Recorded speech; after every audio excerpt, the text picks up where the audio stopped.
there was some changes made. Somebody beat you to Somebody corrections. beat me to correct. Atta girl, Cindy.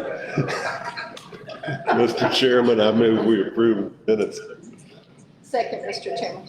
Have a motion by Commissioner Zell and a second by Commissioner Dana to approve minutes from our meeting on January, what day was that? 21st. On the meeting on January 21st. Can we go ahead and do the meeting on the 21st, January, and the special meeting on February 4th? That is what I had intended. Okay, so we have a motion by Commissioner Zell, a second by Commissioner Dana to approve the minutes from January 21st and February 4th. Any questions or discussion or any more changes? Seeing none, all those in favor say aye. Aye. Any opposed, same sign. Passes unanimously. Commissioners, real quick, we're going to have a presentation by our auditing group, by Harm Company, who did a great job for us. So we're going to go ahead and move agenda item 5 up just right behind their presentation, so we can get the approval of the audit expeditiously for them. So anyway, are you ready? Let's do this, Sal. Good morning, Mr. Chairman and Commissioners.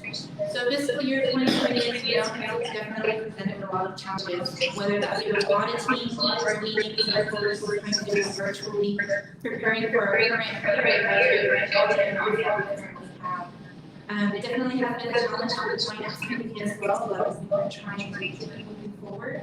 And so Jaramillo County Group has actually been very amazing to adapt, to adjust to all these changes. They're still able to support us online too. So, no, I'm just kidding. Actually, they're amazing staff. Audrey, Sean, who are with us online right now, Justin, Brenda, Scott. They were amazing staff to work with. They did all the virtual field work. We scanned over the samples and they were able to test them. We had multiple phone calls, Zoom meetings, etc. Of course, we worked with all of our CAPR statistical sections with our own department. Thank you to the planning and zoning, the detention center, human resources, road, sheriff, and the assessors. They were a huge help when it came to the statistical section. Our big players, of course, are currency, treasurers, and of course our financial crew, which is accounts payable, payroll, grants. So as we continue to face these challenges, we have to amend our contract for actually the next fiscal year. Of course, as we know, we have the federal civil audit created through the CARES Act, and we also have challenges with the gas utility tax, which is the leases. Despite all this, though, we continue to thrive, and we're still working hard to continue in that transparency, to continue that excellence in Travis County. So with that, fiscal year 2020 audit, I did leave this marvelous read in your boxes. I also sent you the digital copy to your emails, so you have both ways to read those. We had no findings. I'm proud to say we had no findings for fiscal year 2020, and we had an unmodified opinion, which is the best we can receive. And with that, I'll leave you to our presenter, which is Audrey Jaramillo. She is the managing partner for Jaramillo County Group, which is Yale. Audrey, pass it over to you.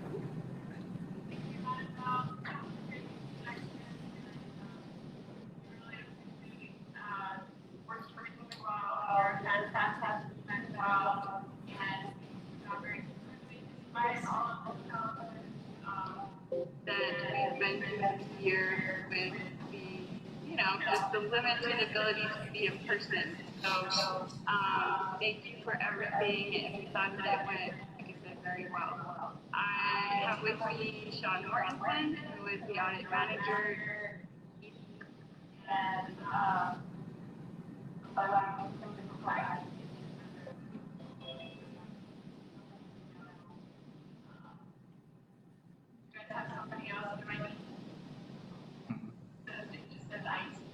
Yes. Okay. Okay. So, Sean, I think I'll walk us through Sean's going to walk us through the financial statements now.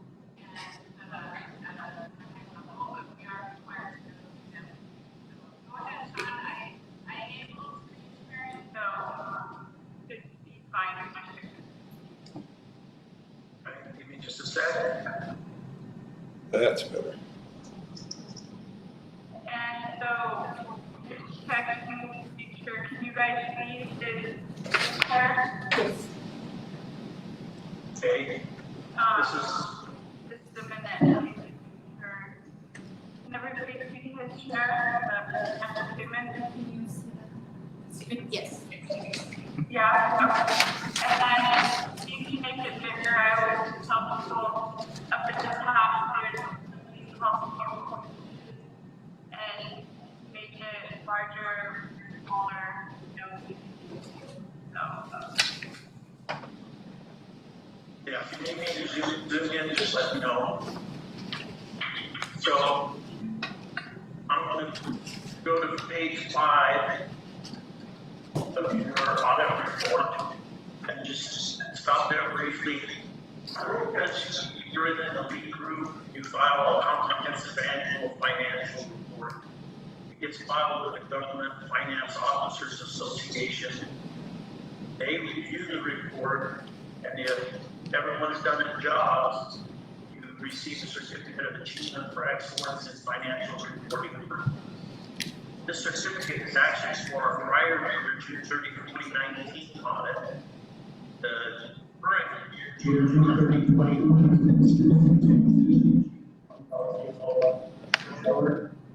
Do that as well, and everything that goes well, we should have this for the next year's audit as well. So kudos to the county for filing a CAFR for a comprehensive annual financial report and receiving the certificate of achievement in excellence in financial reporting. So then I'm going to go down to our independent auditor's report and just briefly review this with you. The first paragraph talks about quality of audit. And as your IPA perform an audit of your financial statements, you still point out that management has a responsibility for preparation and their presentation of these financial statements in accordance with the accounting principles generally accepted in the United States of America. This includes the design, implementation, and maintenance of internal control relevant to the preparation and fair presentation of financial statements that are free from material misstatement, whether due to fraud or error. And the paragraph talks about our responsibility as your IPA, and that is to express opinions on the financial statements based on our audit. So as we, it talks about the standards that we perform our audit procedures under, and in making those risk assessments, the auditor considers internal controls relevant to the entity's preparation and fair presentation of the financial statements in order to design audit procedures that are appropriate in the circumstances, but not for the purpose of expressing an opinion on the effectiveness of the entity's internal control. So our opinion is on the financial statements, not on your internal controls, and accordingly, we express no such opinion. An audit also includes evaluating the appropriateness of accounting policies used and the reasonableness of significant accounting estimates made by management, as well as evaluating the overall presentation of the financial statements. Then going to page 9, once we state all that, we say we believe that the audit evidence that we have obtained is sufficient and appropriate to provide a basis for our audit opinions. And then we state our opinion. In our opinion, the financial statements referred to above present fairly in all material respects the respective financial position of the governmental activities, each major fund, and aggregate remaining fund information, and the respective budgetary comparisons with the general fund and the major special revenue funds of the county as of June 30, 2020, and the respective changes in financial position, and for applicable cash flows thereof for the year then ended in accordance with accounting principles generally accepted in the United States of America. So as Annabelle stated, that is an unmodified opinion. It is a clean audit opinion. And I'm going to go down to the last page, and there's different sections that require supplemental information. Other information is included in the CAFR, and our account statement introductory section, which is MD&A, the statistical section, have not been subjected to the auditing procedures applied to audit the basic financial statements, and accordingly, we do not express an opinion or provide any assurance on them.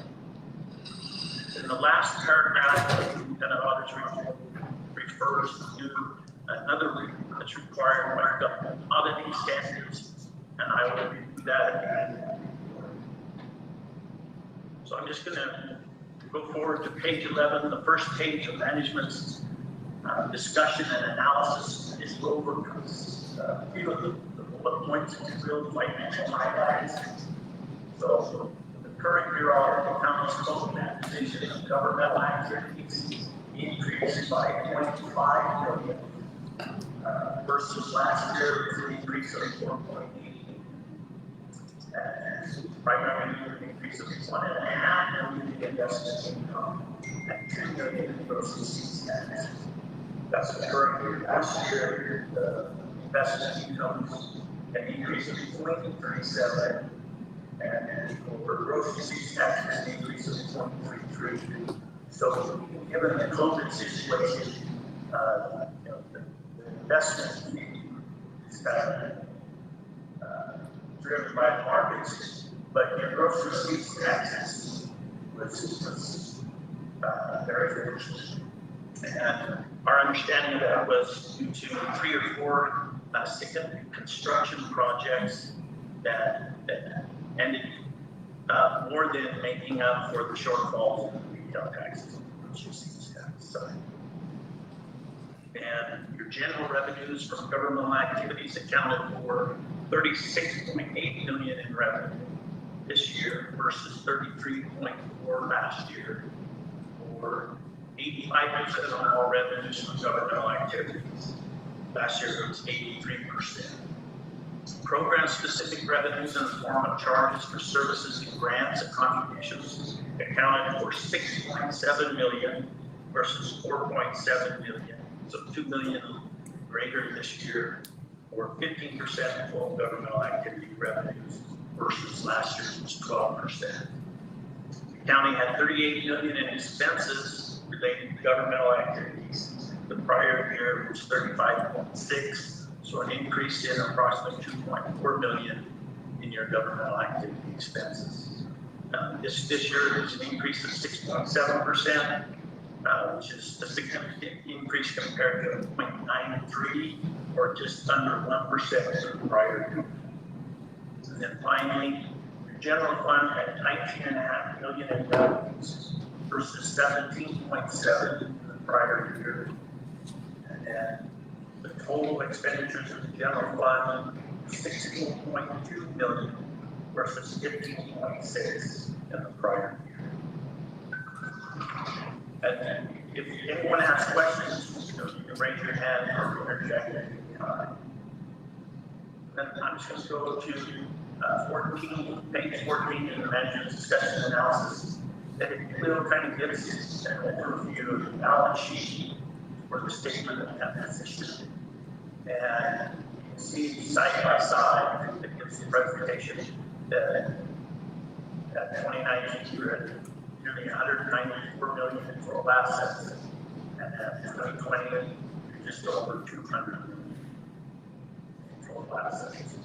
Your liabilities for the prior year, 2019, were 40.8 billion, and your liabilities has decreased to 38.4 billion in the current year. And then this gives the total of your net position. This is what we went over in that first bullet point. It increased from 105.8 to 161.3. And that's a 5.5 increase from 19.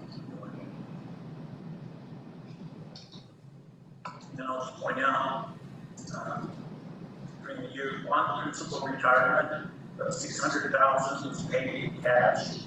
That paid off the bonds. I know you're all aware of that. And there are some NMFA loan principal retirements of another 610. So it's roughly 1.2 million was paid in debt payments. And then also incurred by the county was nearly 1.8 billion in capital assets and current depreciation depreciation expense for 2023.8 million. So that's on the asset liability side. The next page goes over your revenues and expenses. Again, I've highlighted those gross receipts taxes. We're seeing for another county that we audited, they were hit pretty hard with the increase in the gross receipts tax. We're not fortunate to have construction projects that would make up those decreases. So it's a really significant, they increased by 2 million. So then the net revenues after expenses, there's a 5.5 million increase in the net position from 2019 to 155.8 million at the end of 2020. All right. So there's a lot of information that I'm going to be skipping over and going back to that final report on internal controls that I referred to. This is here updated on page 148. And this is our independent auditor's report on internal control for financial reporting and on compliance and other matters based on all the financial statements performed in accordance with government auditing standards. First paragraph talks about, again, what we've audited. And then in planning and performing, this is the second paragraph that's highlighted. Our audited financial statements, we consider the county's internal control of financial reporting, internal control, to determine the audit procedures that we deem appropriate in circumstances for the purpose of expressing our opinions on the financial statements, but not for the purpose of expressing on the effectiveness of the county's internal controls, or even if we do not express our opinion on the effectiveness of the county's internal control. The next paragraph, a lot of times you'll hear IPH referring to deficiencies or significant deficiencies in security. The definitions and what those are is in that paragraph. That's the name of that point. I'll say that our consideration of internal controls or limited purpose described in the first paragraph in this section, and it's not designed to identify all deficiencies. So, material weaknesses or significant deficiencies. Given these limitations during our audit, we did not identify any deficiencies in internal control that we consider to be material weaknesses. However, material weaknesses may exist that have not been identified. In other words, they did not come to our attention. Finally, as part of obtaining reasonable assurance about the county's financial statements of material statement, we perform tests of compliance, certain provisions of laws, regulations, contracts, and agreements, non-compliance with which could have a direct material effect on information of financial statement. The results of our tests disclose no instances of non-compliance or other that are required to be reported under the audit standards. So, Bottom line, on all of that, is great job, no findings. that's the bottom line. Looked at all of the financial statements, internal control and compliance. Exactly. So it was the same last year, and you continue to pull samples, you continue to look at it, internal controls, various angles, try to identify any significant risks when you do the next. Look at different areas at times, just to keep you on your toes. And so, some reason we schedule a prior audit plan shows that it's done, that we're running in the current year, and then schedule of findings and responses. This just gives a summary of our auditor's results, unmodified opinion, no material weaknesses identified, no significant deficiencies identified, and no non-compliance that would material financial statements with the environment. So, your operations are running efficiently. Like I say, we're constantly looking, testing, and so far, we're It's not the question, and, just also wanted to thank Joe for being through the audit process as well, so thank you, Joe, for that.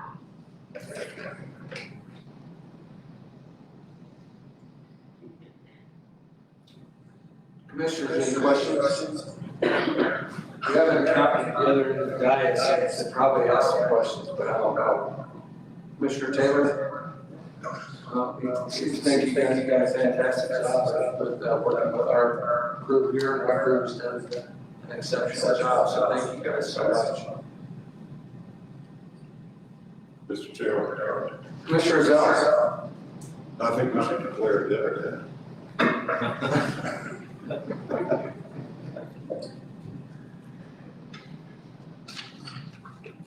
Thank you, Sean and Audrey. I appreciate all the work and cooperating with us and working out through all of these changes that we've had for this year. So thank you. I appreciate you guys.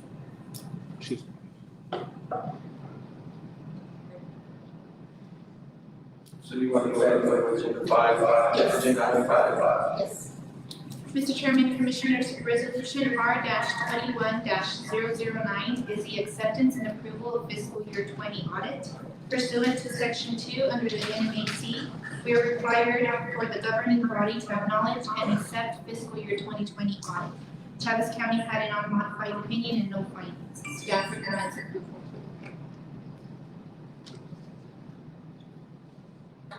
Mr. Chairman, Commissioner Zell? I recommend adoption of resolution R-21-009, which is the acceptance and approval of the fiscal year 20 audit. Second.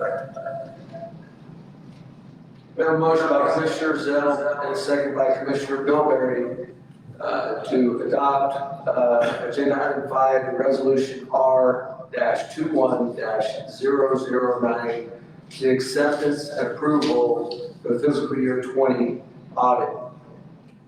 Commissioners, any further questions or discussions? I just want to say thank you, you guys did an awesome job. With that, all those in favor say aye. Aye. Any opposed, same sign. Passes unanimously. Thank you to everybody. Thank you. Thank you, Audrey and Sean. Thanks, guys. All right, Zoom meetings. Yes. No, you can go ahead and exit out.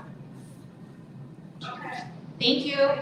Thank you. Unless you want to watch our commission meeting, they're very entertaining.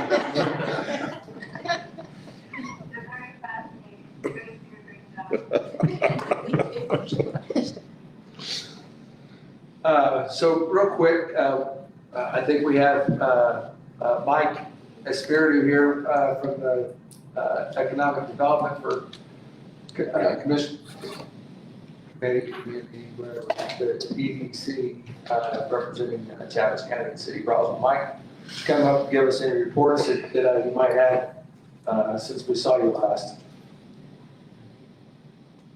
Morning, Mr. Chair, Commissioners. Always good to see you on a warm February day. Congratulations on your audit, and obviously it takes a lot of work and, but not a surprise to me from what I have witnessed with the way the county handles their finances, so congratulations. As you know, last time we met, I mentioned that we moved somewhat from our business attraction model to more helping our local businesses stay in business. Last month in January, we visited 42 or contacted 42 businesses. Our goal is 36 a month. We're going to increase that. We're going to create so we can help more, visit with more folks as the year progresses. But I think that's important because what we've done as well is we're not just visiting folks and saying, how you doing? We're also finding out things that they need so we can help link resources to them so they can continue to hopefully stay in business, keep the jobs they have, or create new ones and expand. We don't know where the landscape is going to take us quite yet. It's still early, obviously with the current pandemic. But we anticipate we'll continue in that trend to move forward to help our local business people throughout the county. We think that's really important. These are folks, as you know, that have already invested money, created jobs, being payroll, paying their taxes, doing all things that we expect them to do, and they're doing that. So we want to help them as much as we can. I think that's very important. This past month, we worked with a couple of local companies that had some significant challenges as a result of some of those visits, and we were able to get those moved forward. One is a big expansion project in the county, and the Williams and I worked together on that and got that resolved, and another was with USA Beef. And so we're looking forward to help continue people like that as they progress. So fortunately, they're moving along. On the workforce development perspective, we're still a very strong partner with Eastern New Mexico University. We are right now working with them on a grant, federal grant for the aviation maintenance technician program. It's a pretty good sized grant. It helps us attract more people within our community and outside our community to come here to go to school and hopefully work at one of the companies we have at the Air Center. And we're pretty excited about that. So it's ongoing. We should have it done here in the next few weeks. Last month I mentioned about our apprenticeship programs, and just to share with you that I've mentioned Crum before, but Leprino's now joined in, Cadway Aerospace, Mexico Solar, and we have a couple more. So we're starting to see a great momentum moving forwards towards a use of the apprenticeship model with the Department of Workforce Solutions, with Eastern New Mexico, and with these companies, local companies, to help them develop their workforce for tomorrow. So important because they need help. As part of that, as you know, I mentioned about the generalist mechanical technician program, received some work from the university. We have the courses laid out. Now we're pushing it out to industry partners to see if that meets their needs. And if that doesn't meet their needs or something else they may need, then we'll tweak that and hopefully have that program rolling by late summer, maybe early fall. So pretty excited about that. And we're reaching out to all types of businesses that need some type of mechanical skills. I mean, they may not be fully skilled workers as a result of the courses, but they'll be pretty well tuned up. And it includes welding, a little portion of auto mechanics, electrical, some of the building trades, things of that nature. At one time, Eastern had an industrial technology certification. I think Commissioner Day, you know about that. No one knows why it fell apart, but Leprino, for as an example, is very excited about that coming back. So we've been working with them closely to help get that moving along because we need it. We need that. We need that in our dairies. You know, we need that at Leprino. We need that everywhere. So if we can get folks thinking about a life after high school and apprenticeship with a company, receive some wages while they're doing that, which is important, and get some education, I think we're all going to win. I think the countries will win, the people will win, obviously, and we as a community will certainly win. I mentioned that we're working on a certified sites program out of the Air Center. It's a 44-acre parcel.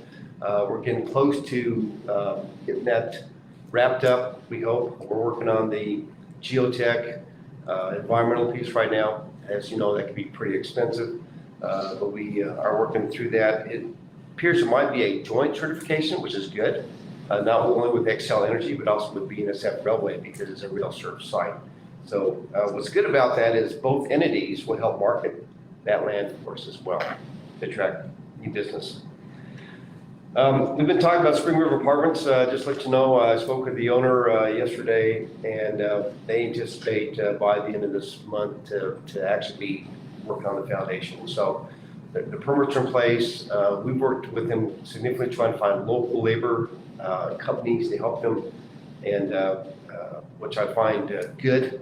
Sadly, there's some companies that just aren't interested in doing that type of work, which is kind of befuddles me, especially when it comes to construction.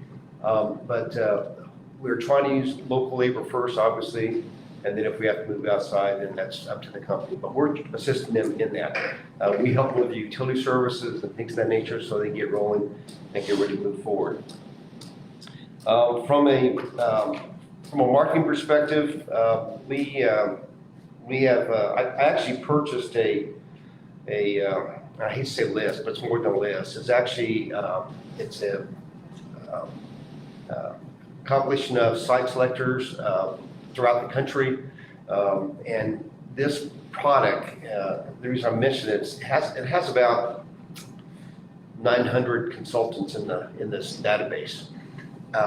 Some I do know personally, which is great, but more important, there's many that I don't know. What we've done is we did through that list identify the ones that pertain to the industries that we want to attract to Chaves County. And part of that first one is in the aviation sector. Why? Because in April, the end of April, was the MRO America show, and that's, as you know, is maintenance, repair, overhaul of aircraft. We want to attract aviation companies and get to them now before that show and start setting up appointments. So we're using that product to help deliver that connection between us and be able to track those companies by making some appointments and visiting with them at the show, and hopefully have them consider and think about Chaves County. I have found that a lot of folks don't understand Chaves County very well, and that's one of my big jobs, is to help them by educating them on who we are, what we have to offer. Recently, we've attended several online virtual site selection meetings with consultants, partnering with the New Mexico Partnership, and which is, it proves to the point that many do not know the resources and things we have in the county. They just didn't know. And I find that very enlightening. One of the individuals, one of the consultants out of Georgia, is a gentleman I've known for a number of years, and he did, well, what he didn't know was Roswell, but more importantly, he didn't know about Roswell, except about there's a bunch of aliens here. Well, obviously, we want to re-educate people to more, there's more than just that. There's a lot of resources here to help be successful. When I talk dairy and pecans and all the different things you have, and it's agriculture based, they're just shocked. When I talk about Leprino, they're just amazed. When I talk about the MRO facilities, companies at the Air Center, they're also surprised. So it's just a matter of doing our part, and that is to educate those consultants who are driving decisions with companies or location by understanding who we are and again, what we have to offer. In relationship to that, we are in a new publication. It's only on New Mexico. It's with the New Mexico Partnership, the state's marketing arm. We are one of the communities that will be featured in there, and we anticipate that'll be out in the next couple of months, and I'm sure you'll see that. So I'll be bringing you copies of that. But it's New Mexico only. It's not a magazine, if you will. It's a publication geared for sites consultants. They'll be sent to over 250,000 consultants across the country, so they'll have that in their repertoire of information. Why is that important? Because we're not doing a lot of face-to-face meetings. We have to do things differently, so we have to push more out to them using some not old, but standard media publications, but also some new ways. And one of those new ways is creation of some new videos. And I might have mentioned to you before, but we're working on 2 videos right now, so 2 new ones that we can push out to these consultants and our own show I mentioned earlier. And one is on agriculture and what we have with our various resources, our water accessibility, and also the aviation sector. So you'll see those soon, I hope. They're being produced, and we should have them out, I would say, in the next couple of months. And lastly, as I mentioned, those online sales meetings, I found that if we can continue to educate, re-educate, train, if you will, people, coach them along with who we are, I think we're in a better place. And that is our mission. So we're gonna take care of the people that are already here, invested in Chaves County. We're gonna help try to attract new folks, help create a workforce to support those companies, because every site selector will tell you that the most important thing for them is what? A workforce. That's a number one priority. Any company wants to talk workforce. I would share with you that the old way of doing economic development was, well, bring a company in and we'll create a workforce. Now we've got to do some better than that. We've got to create a workforce now for a company we want to attract. So that's how we're pursuing those opportunities, especially with our partners with Eastern. We have re-engaged with Roswell Independent School District, with Career Tech Education. Hopefully with COVID, we can start with schools going back in session. We may start seeing that movement again, which I'm very excited about, and that's getting our young people in our high schools throughout the county involved. What's wonderful about the EDC is, and you know, is one of our staff members, Melissa's from Hagerman, and she knows that area in the Lower Valley, and she's able to talk to I mean, she has teachers on Facebook. She's still from high school. And what's good about that is because she has those relationships that we can reach out to those schools. Because I will share with you that that she has shared that so many of them don't understand what's available right here in our county. And we've got to help those educators to educate those young people that there is a future here in Chaves County. They don't have to go to Dallas. There's an opportunity right here in our own state. I stand for your questions, Mr. Chairman. Commissioners, any questions for Mike? Mr. Chairman, I just have a few. Mike, the CARES Act funding, has that all been distributed? Yes, ma'am. Yeah, okay. Businesses, have you circled around to the businesses and asked them how the funding, I mean, has it helped? Have we lost any businesses because of all of this? Mr. Chairman, Commissioner Dan, yes, we have lost some businesses, but what's startling is we've almost gained as many as we've lost in other areas, which I find kind of interesting. And I think that's because during a time of crisis, you see a different type of opportunities exist with entrepreneurs. People are saying, well, instead of, I can't work at a restaurant, but I've always wanted to be something or do this. And we're seeing a lot of that. We have, right now we have, we have a significant amount of projects working on now with local entrepreneurs and some local businesses that are expanding. And I think that's because of what's happened with this pandemic. What we have lost is obviously we've lost some restaurants, we've lost some small shops. But I think that if we continue to help be that conduit of information for them, I think is good. One good example, and I don't have the information with me, just want to share with you, but you may or may not heard, we had posted on Facebook on our EDC page about Xcel Energy that's looking to expand their local call center. I don't know if you've heard about that or not. So they're looking to bring in at-home employees, and they were having some challenges trying to find enough workers. We have got a number of people that have responded that are seeking to go to work for Xcel to help them and work from home and back to wages and so forth. And so we will continue to do that. One of the areas that we're working on as a result of some other discussions is on our website to add a job posting site and a place where we can put information for businesses to go to if there's some needs out there. For example, Spring River Apartments, they're looking for a local company that they'll do their installation for those buildings. That's a significant project. And for example, those are the type of things we'll continue to work with to help local people here find some work and find jobs. But back to your original question, Commissioner, I think that talking to the businesses, they're very appreciative of what they received. No one wants a loan because they don't know what the future holds. They're hoping there's going to be more stimulus money. I mean, that's always something they want to enjoy, obviously to help them continue the business. What's concerning, obviously, is our current trend with the restaurant, the hospitality community.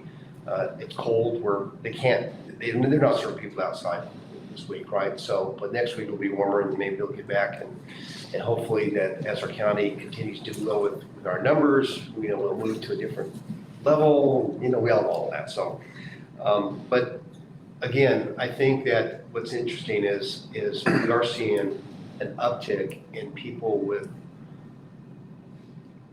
great ideas. And we find ways to help them with linking to finances, linking to what they've got to do to get a business going, help them register a business with the state, how to get a CRS number. I mean, we do a lot of that work with them, for them, so they get started. I've seen the job postings and received the emails, so thank you very much. I like that. It's encouraging to see, there are jobs out there, so hopefully we can get those filled. Mr. Chairman and Mike, I'd like to ask, have we heard any more about American Airlines? Are they still up and running? Have we, is there light at the end of the tunnel for this? It's desperately needed. Mr. Chairman, Commissioner Dana, yes, so American Airlines is 2 flights to Dallas. The early April instituting their Phoenix flight. And then we're looking at possibly the 3rd flight to Dallas from Roswell. So things are moving along. I understand that was announced by the Roswell mayor last Thursday night at the council meeting. That is true, and I believe the record even had, Daily Record had, Roswell Daily Record, Lisa Facton had an article in last Sunday's paper. So it talks to that. So we're anticipating that to happen. The proof's always in the pudding, right? So April's still a little ways off. We're hopeful. Speaking with some companies that are based out of Phoenix, one that you've heard of me mention many times, they're pretty excited about that flight coming back online, because that's how, instead of driving here from Phoenix, it's a whole lot easier if they can get on an airplane and just fly right directly here to our community. I agree. I need to go see my kids. I miss my kids and my grandkids, so I need to go to Phoenix. So that's good. I hope we can. I hope we can get back to normal as far as that goes, because that is a key piece of the puzzle for, like you said, getting people here.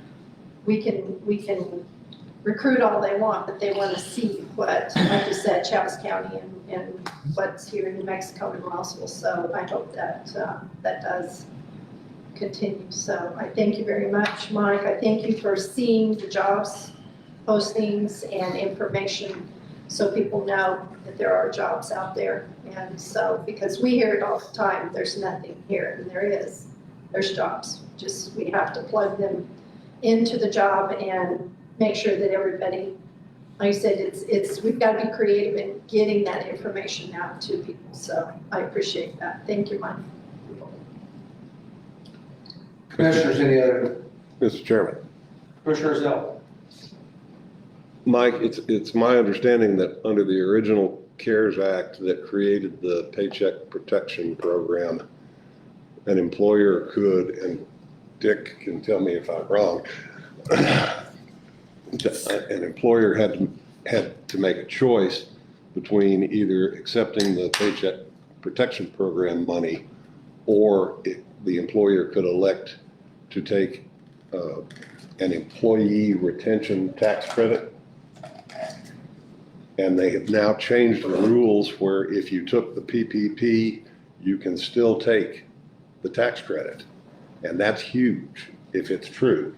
Yes. That's correct. Are you telling everybody about it? We're fixing to. Okay. Yes, sir. I mean, I think it, Yeah, it's a big deal. either through the banks or something, because everybody that, a lot of those people may be doing their own taxes and not have any idea that this credit exists. Correct. We've been working with our local finance companies like Commissioner Taylor's as well, getting the word out to people. I'll tell you that we will continue to do that. I'm kind of saddened, if you will, that it's taken so long for some of them to get the forgiveness from the government to give on the PPP package, because many have not. All of them may apply back in end of last year. They're still waiting. And that's a big piece of it. So hopefully the feds will get that moving along and either. Except the feds aren't telling them. Yeah, well. My law firm has completed our audit forgiveness. And so they forgave the loan. Yeah. They didn't tell us about the tax credit. Our tax advisor did. Correct. So I think We'll get the you word. guys ought to put a mailing out or something. We'll get it out there. Yes, sir. What about round 2 of PPP? Well, we haven't gotten enough word on the round 2 of PPP yet. And as soon as we get that, we'll push it out to everyone, sir. Okay. Absolutely. Mr. Chairman, I might add that on the second round of PPP loans that are being made now, they're a little bit more restricted. In other words, your business had to have suffered a 25% reduction in revenue over a certain period of time. So some businesses aren't qualified where they did on the first one. And one of the biggest things that happened on the first go around originally when it was passed, the PPP loan, once it was forgiven, it was not income, taxable income. But the expenses the IRS is saying that were used to get that forgiveness would not be deductible. But when they passed the second law, Congress corrected that, and the revenue that a business receives on the forgiveness is not taxable, but they still can deduct all the expenses now that they use to get that forgiveness. So it was a big win for businesses. Thank you, Mr. Taylor. Mr. Chairman, Commissioner Zell, we did put out some word on that second round of PPP, and Commissioner Taylor's right. One of the areas is that it is more restrictive. But we will continue to manage that, not manage it, to monitor that and get the word out. Okay, thank you. Yes, sir. That's all I have, Mr. Chair. Commissioners, anything else? Mike, real quick, where are we at on the scent project out there at the Air Center? So I spoke with the president. That's the secret. I missed that. That's a secret.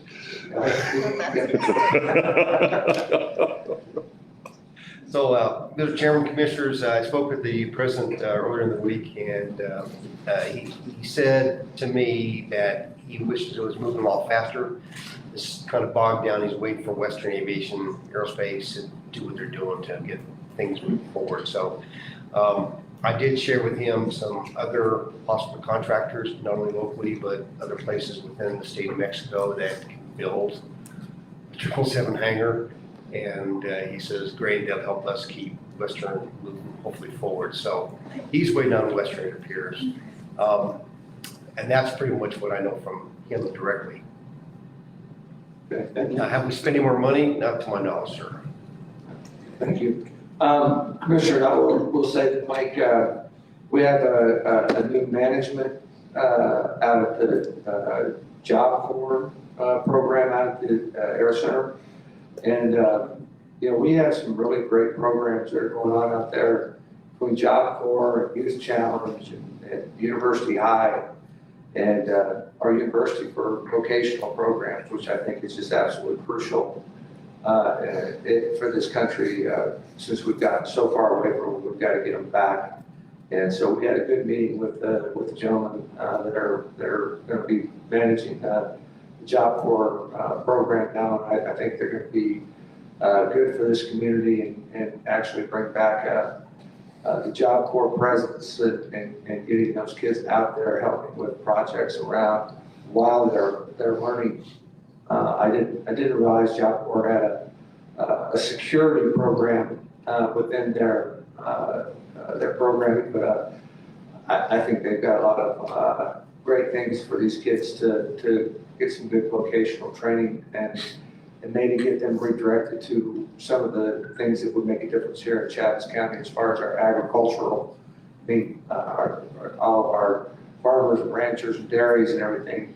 They've got a lot of need for those folks that have good vocational skills, and so hopefully that's going to be something that we'll see in the future, not only Air Center stuff, but for everybody that's involved. I mean, Laprino, our car dealerships, our farmers, our ranchers, everybody. So I think they'll be in the spotlight here soon. So it was a good meeting with them.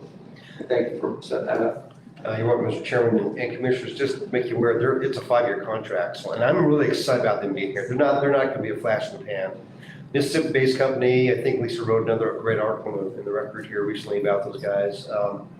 When I met with them, I was pretty excited because working with a former regime, we hadn't been able to plow any fields with them. I mean, we got nowhere with them, and I see them as a workforce opportunity. You know, you've got young people all over southern New Mexico that come here to Roswell for Job Corps, and they're not sent here by a court. They're here on their own will to learn a trade, get some education, get their feet on the ground, and get their career moving forward. So we're pretty excited about this new company, Distinction LLC, and hopefully they can bring Although they're based out of Mississippi, I think we'll see them engage quite a bit. If not, I'll be riding on their coattails a little bit. I think it's so important that we work together to help opportunity grow. Because these are young people that may come from another part of our state, not necessarily Chaves County, but could stay here and work in the different places that we need them based on the training they receive. And they can stay in the program until I think they're age 24. 24. Right, so anyway, pretty exciting. I'm excited for Chaves County because we could use some talented folks out there in some of these companies that we need people in. Well, Mike, you talk about kids coming from other parts of the state of Mexico, but they're coming from all over the country to be in this program. So that brings in a new group of people into southeastern New Mexico that can be a great part of our workforce here if and when they finish up, they decide to make Roswell, Chaves County home. And there's a lot of opportunities we have here in southeastern New Mexico. So, Mr. Chairman, their primary focus is Southern New Mexico, but they do accept young people from everywhere. And I think what's important is those young people, wherever they come from, become the fabric of our community. And I think that's a really, really important piece to our workforce and to Chaves County, that they come here and be part of us. So we're very thankful that they're here. Look forward, and I'm encouraged because that's another opportunity for young people to get a great foundation on building a great opportunity right here in Chaves County. thank you, Mike. Anything else? Oh, sir. All right. Thank We really appreciate you being here for our meetings and giving us monthly updates. So we'll get that water leak fixed that you have and keep driving. Thank you, sir. All right, thank you. Commissioners. Thanks, Mike. Real quick before we get into the agenda, so we're not tying up our sheriff's department and all these guys that we have sitting out here. Charles, you got an introduction for us?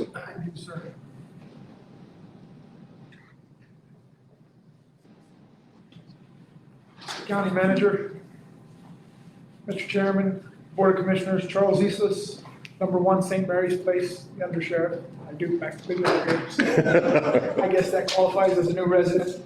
Real quickly, I want to bring attention and appreciation on behalf of myself and on behalf of the sheriff. I apologize, the sheriff couldn't be here today, but I'd like to bring attention and appreciation to your Chaves County Sheriff's Office staff. They've done an amazing job on the recent shootings and homicides.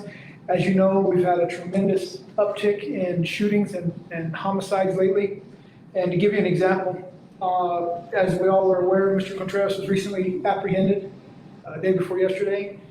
That particular case, our CID division, along with patrol, for that one case have done 17 search warrants of houses and properties and are continuing to do so. 13 search warrants completed so far. I apologize, 17 houses and properties have been searched. 13 search warrants have been executed. 21 interviews have been done and are continuing to be done. I think it's real important to see how each division is a puzzle piece, and when all those puzzle pieces come together, you see the big picture. And the puzzle pieces are CID, the patrol division, special services, and things such as that. So again, I just want to take the opportunity to thank them. I want to thank you all on behalf of the sheriff as well. We want to thank you for you trusting in us to keep your county safe and for the backing that you all do for us. And we greatly appreciate it. And I have those folks with me today so that they can hear this. I'll stand for any questions in regard to that case or any others. Commissioners, any questions for Charles? Charles, I'd just like to stand and applaud you guys because you guys do such a great job for us here at Chaves County. All you guys,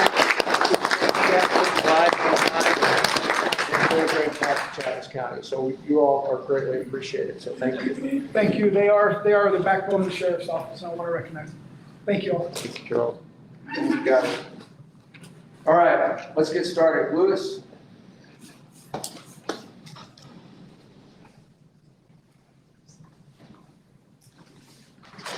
Elise? Thank you for keeping us safe there at the microphone. I know the governor appreciates it. Probably watching. Good morning, Chairman and Commissioners. Before us on agenda number 1 is a public hearing for rural addressing ordinance number O-108.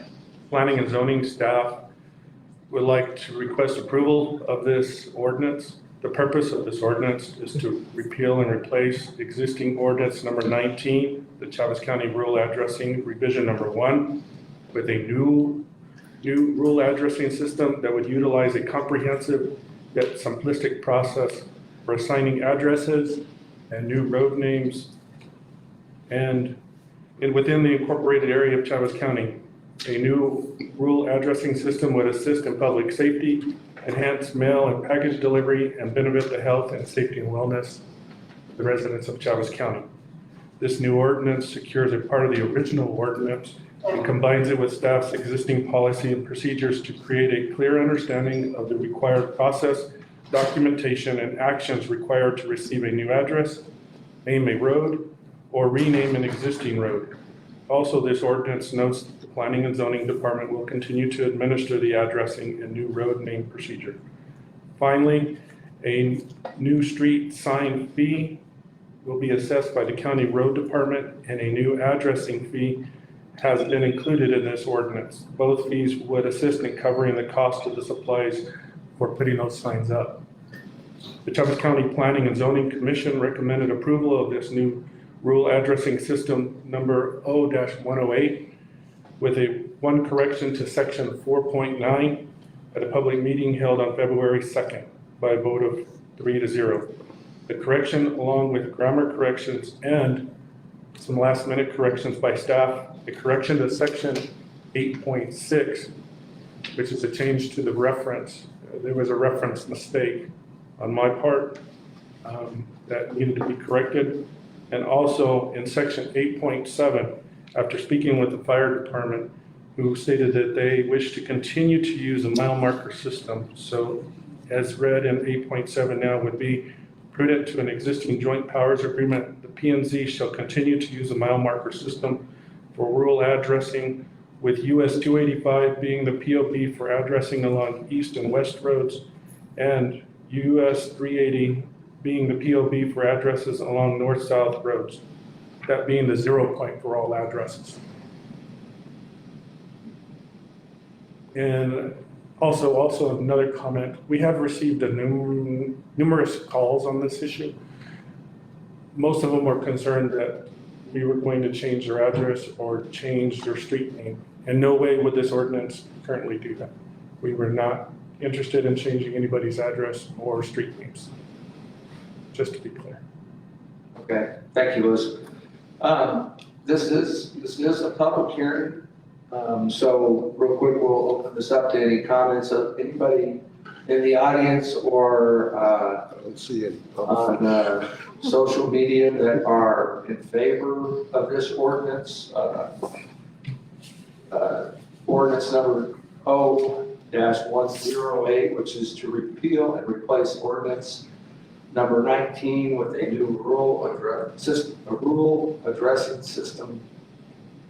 Anybody out there in favor of this change to this ordinance? Anybody in favor?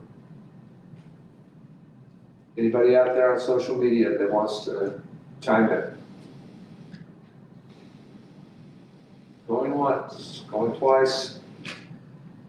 All right, anybody who is opposed to this new, or this change of this ordinance?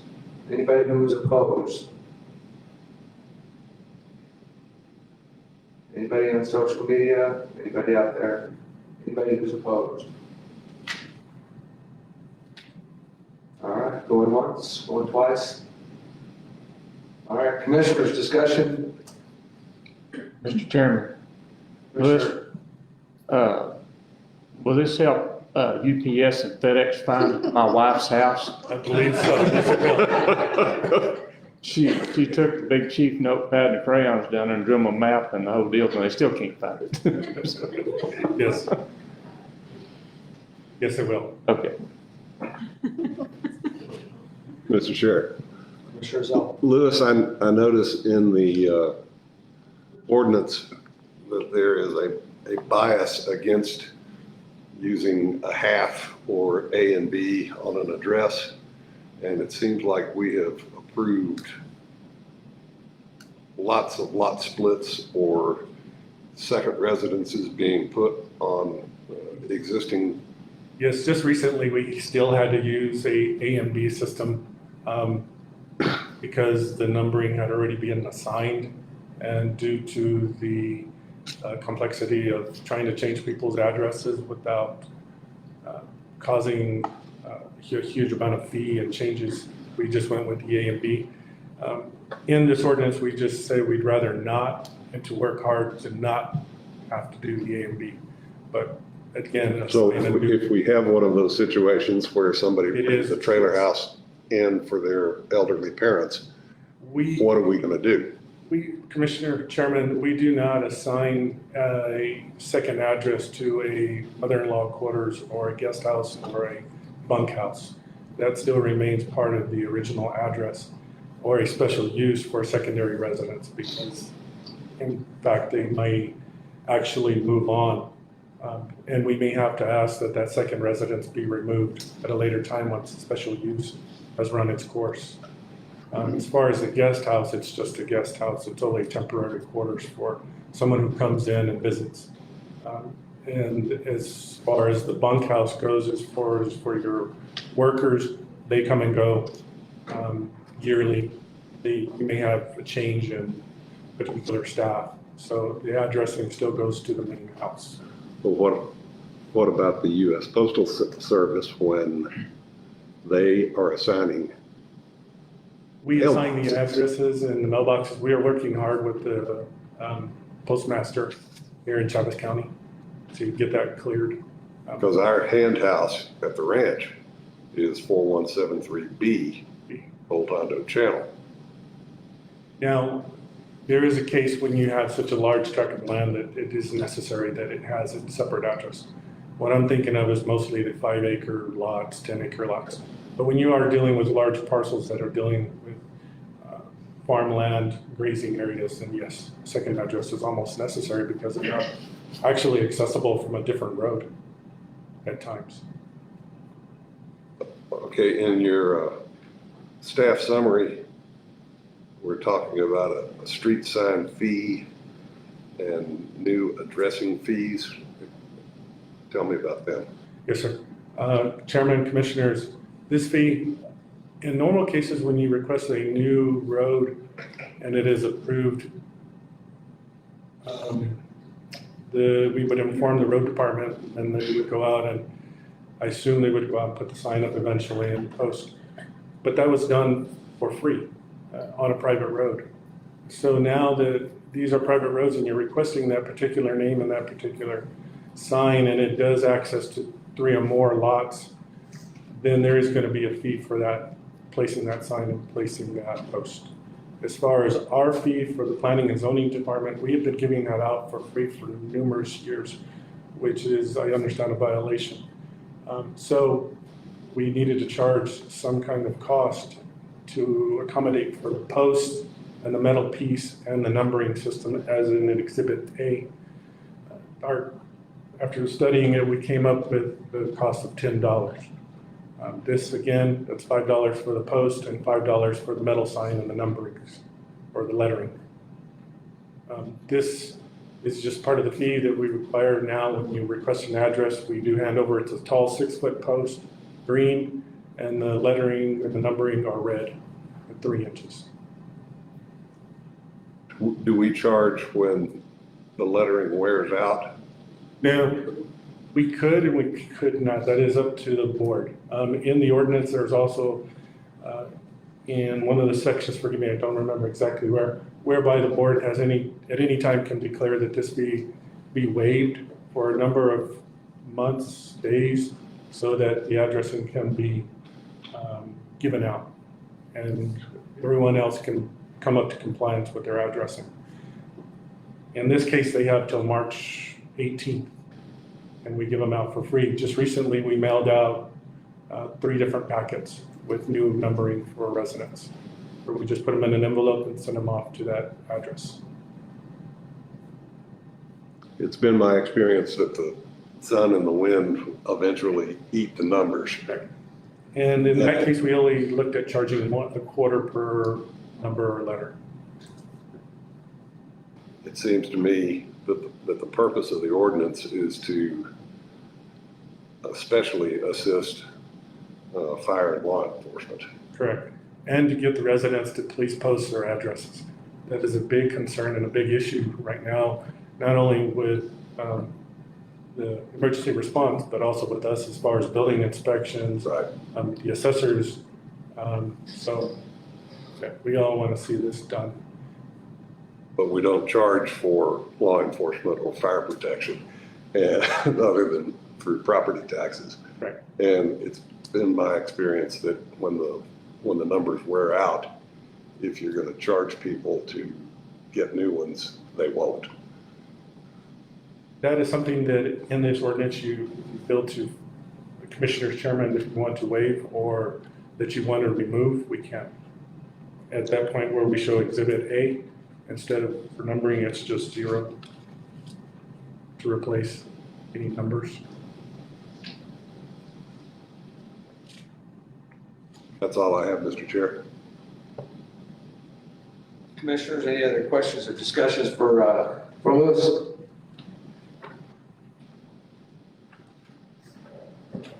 Mr. Chair, just to clarify for Commissioner Rizal, this ordinance is for new, Yes. for new. New roads, Parcels and roads and people coming in and saying, okay, we have this area and we want an address for this. yes, these are for new developments. Okay. We rarely see any new subdivisions, but we continue to see a number of exemptions to the subdivision where lots are popping up one after another. And what seems to be a clear indication of a subdivision and streets going through. So we needed some type of process in that. And we're clear to those developers, even though they don't consider themselves developers, that this is the way we are going to address your street names as well. It all begins with road, and then and the next one is lane, and then so on and so forth, with which are in section 9 in road names. So the fees would be for new sign placement. At that New time, when signs. the person comes in and says, are people coming in for this or are you having to go out? No, they are coming in. They are. So at that time, you would, We inform the developer/landowner that there is a fee for a street sign, and it will be required by the road department, and that will be assessed when they put up the sign. They'll get an invoice, hopefully. and also it would be for replacement. It's mine, you can't even see anymore. I know where I am. My Amazon doesn't. This is just for the origination of the sign. This isn't dealing with the replacement. That is up to the road department. Okay, this is for new, okay. Thank you, Mr. Chairman. Anybody else, any other conversation, discussion? What's your pleasure?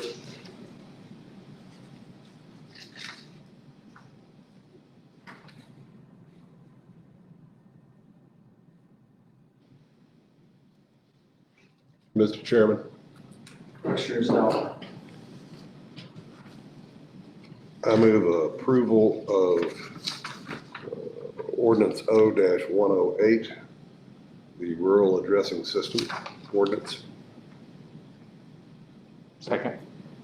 I have a motion by Commissioner Zell and a second by Commissioner Bilberry to approve agenda item 1, which is for rural addressing system ordinance number O-108.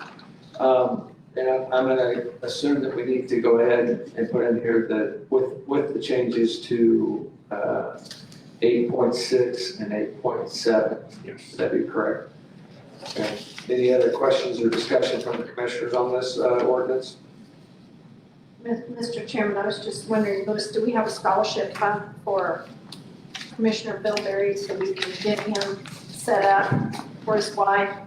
Again, I mean, I'm It would willing to make my life a lot donate to his scholarship, to his numbering system. When they deliver the package to the farm store, because they think I'll eventually come into town. That's a sad excuse. All right. Any other Mr. further Chair. discussion or questions? Before the Commissioner vote, Zell? I would encourage, since the ordinance allows the waiver of any fees that are imposed by the ordinance, I would encourage planning and zoning to be liberal in their application of the waiver to the replacement of the existing numbers yes, Commissioner, yes, Chairman. and mail her some. Yes, definitely. We'll be happy to mail them out, Lisa, as well. We'll be happy to mail them out to whoever requests them. We just put them in an envelope and send them off. Okay, sounds good. Anything else? All right, all those in favor say aye. Aye. Any opposed, same sign. Passes unanimously. And Mr. Chairman, on that same subject, I don't think it takes any action by the commission, but I would also encourage P&Z, the sheriff's department, and the road department to take note of those addresses that are no longer eligible and tell P&Z where they can mail out new numbers. Absolutely. Well, all of those entities, whether it's our volunteer fire departments or everybody that knows this, commissioners, we see something. Yeah, exactly. So, anyway, all right, good. Put my glasses back on. Is Susan here for agenda item 2, or are you gonna handle this? Mr. Chairman, I'm gonna handle this. Hey, it's a pleasure to see you guys. Good to see you. What are you doing? Would you state your name? My name, I wanna know, can I get a Parkway? They wanna know what your new address is. Yes, my new address is 13601 Wilderness Trail, Albuquerque, Mexico. And I'm really honored and excited. It's kind of cool to get to be here and present a contract for the next county manager. This contract is agreement A-21-002. It's between Chaves County and Mr. William Williams. We know him as Bill. And this is a open-ended contract with the ability for the commission to end it, or Mr. Williams to end it if they so desire. I think it's a pretty good contract. I think you guys have had a chance to look at it. I know Mr. Williams has had a chance to look at it. And it's just my pleasure to recommend approval of agreement A-21-002, appointing Mr. Bill Williams as the Chaves County manager. Thank you. Commissioners, any questions for Stan? Mr. Chairman, just one, I have someone that wanted to be here today to speak on Mr. Williams' behalf. John Thosen worked with Mr. Williams down at the Dexter Fish Hatchery, and he always sings the praises of working with Bill, his professionalism, his knowledge. So you have one vote for you from the public. Mr. Chairman, Commissioner Zell. I enthusiastically move approval of agreement A-21-002. Second, Mr. Chairman. I have a motion by Commissioner Zell, not just a motion, but an An enthusiastic motion. one. Yeah, from Commissioner Zell and a second by Commissioner Dana. For agenda item 2, which is the agreement A-21-002, which is an employment agreement with Mr. Bill Williams, or as his contract will be signed, it's William B. Williams. Does the B stand for Bill? Yes, My mother took one look at me and said he's too dumb to remember two names, so she gave me the same one twice. And named me Bill as my name.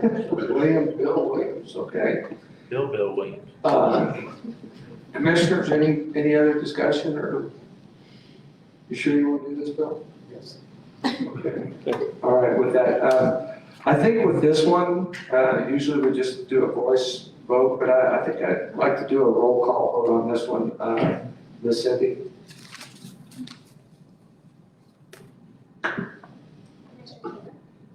Definitely, yes. Commissioner Davis? Yes. Commissioner Isabel? Enthusiastically. Commissioner Bellary? Yes. And Commissioner Absolutely. Congratulations, Bill. It's unanimous vote, 5-0. You are the new county manager. Thank you. And I would say that, you know, Commissioner Dana talked about, John, I've had numerous calls, singing your praises, and so that's a great sign for Chavez County, and it's all about family here, so congratulations. Mr. Chairman, Commissioner Zell. I'd also like to compliment the county attorney on his drafting skill, especially after such an adversarial negotiation with the other party. But Stan sent me the draft of the contract to review, and I could not change a comma. I remember you making that comment to me, Commissioner. You want me to say what you said? Probably not exactly, no. I said I was embarrassed to admit that I couldn't find a comma to change. That's not really how it came out. I think Siri said Bear asked, but I don't know. Yeah. All right, agenda item 3, Lucia, what are you gonna try and get rid of now? Good morning, Mr. Chairman and Commissioners. Agenda item number 3 is Resolution R-21-007, which is the deletion of property and proposed disposition. We are currently in the process of completing our yearly physical inventory check. Your approval of this resolution will allow staff to remove the attached inventory. Exhibit A has the assets listed. Staff recommends approval. Is there anything good on it this I month? need the step stool. Go online. So, playground equipment, I'm seeing on here. Yes, sir. This playground equipment was used for the Raise for Life program, I believe. Yes. Back in the day, that is a program that's no longer going. So in order for us to follow our state statutes and all that good stuff, we have to go ahead and dispose of it properly. We did let the owners of where the playground is located, we did let them know what we were doing, and they are aware, and they're aware that we'll be posting it within 30 days of this approval, if it gets approved. So they're wanting to bid on it, so if anybody wants, there's gonna be bidding wars if anybody else wants it, but they are aware of it. That makes sense. So where exactly, since we're on social media right now, anybody sees something that they're interested in, where do they go to have a bidding war on anything that's on this disposal list? Yes, the website is www.govdeals.com, and it's basically worldwide, nationwide. So you'll see stuff from everywhere, literally from everywhere, different things. This specific website is only for government agencies.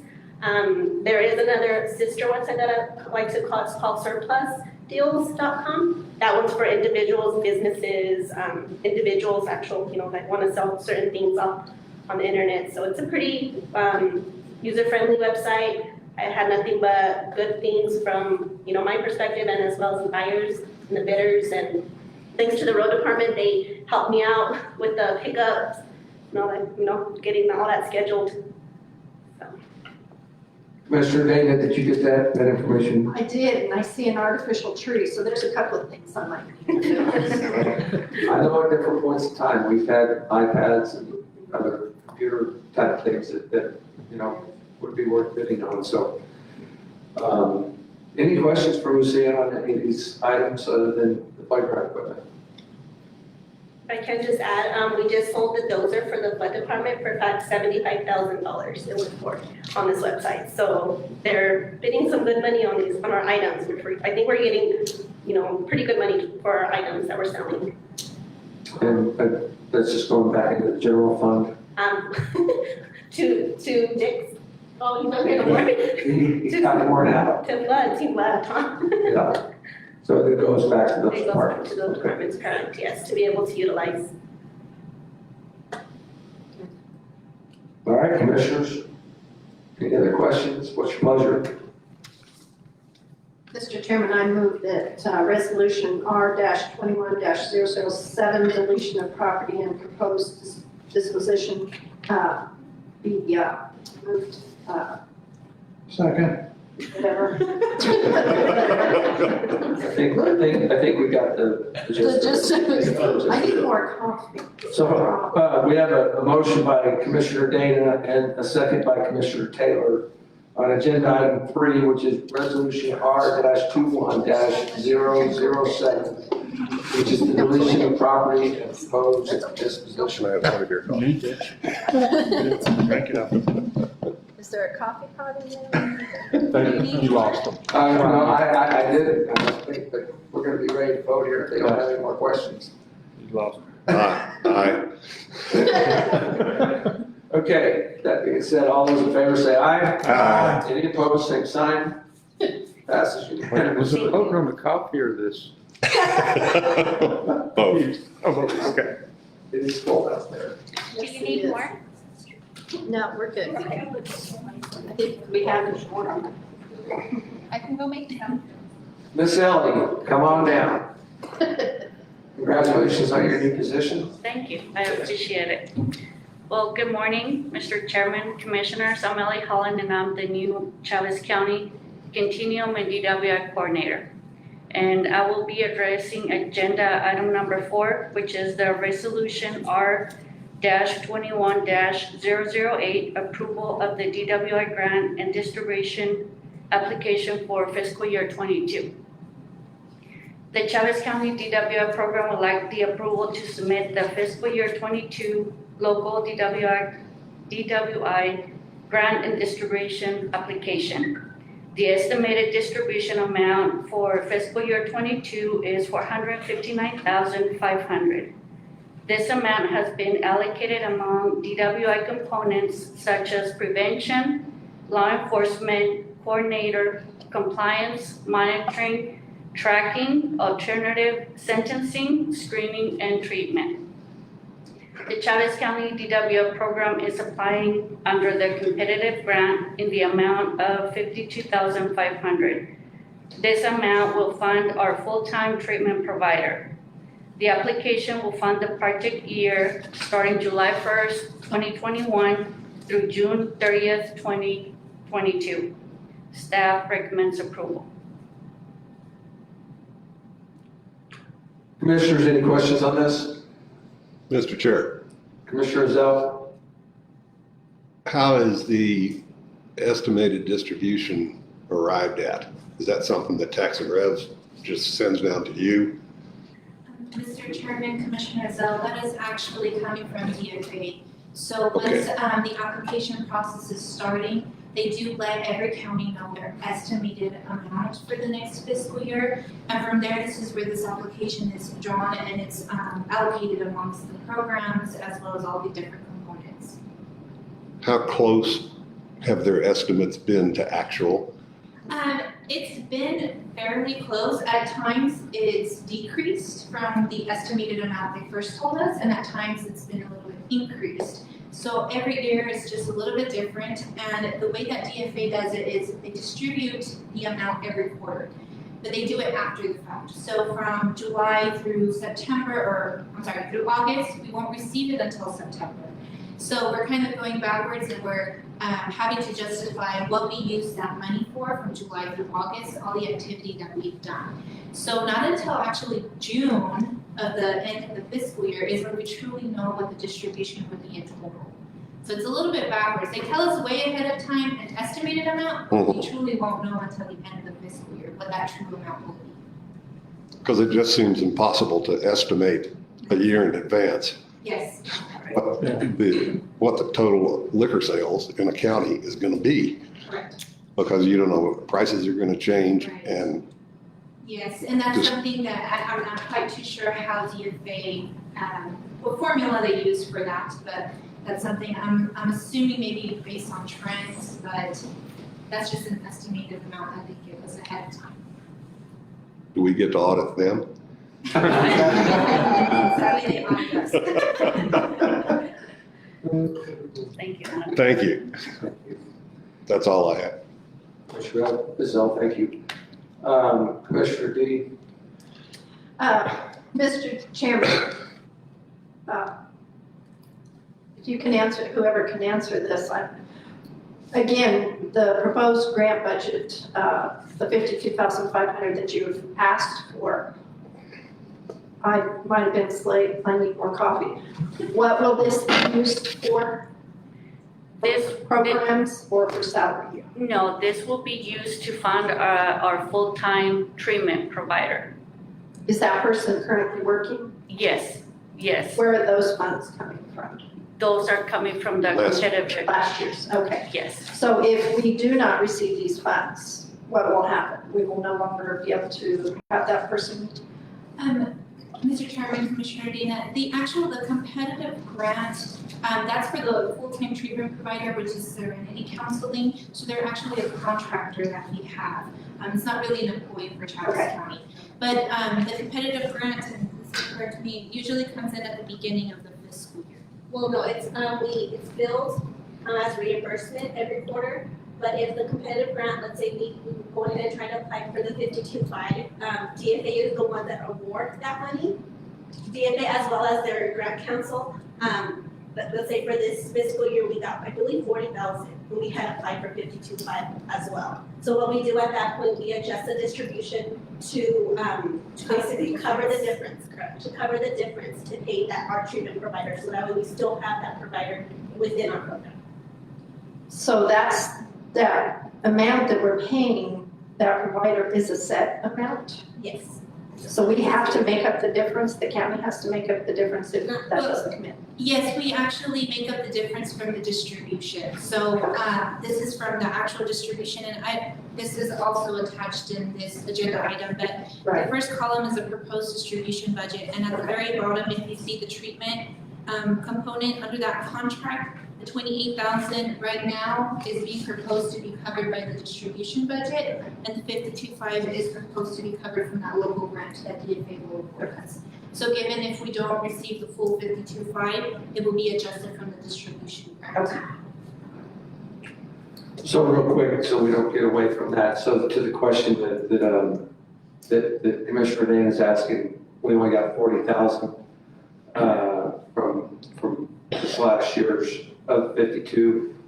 So did you just take it from different parts of this budget, or did it come from anything in particular? So, because that's, if you only got 40, then that's $12,500 less, so. Yes, we, throughout the fiscal year, we will be doing adjustments to other components to make up for that difference. Okay. Except for law enforcement, because that's a single salary. Yes, except of course. Got your back.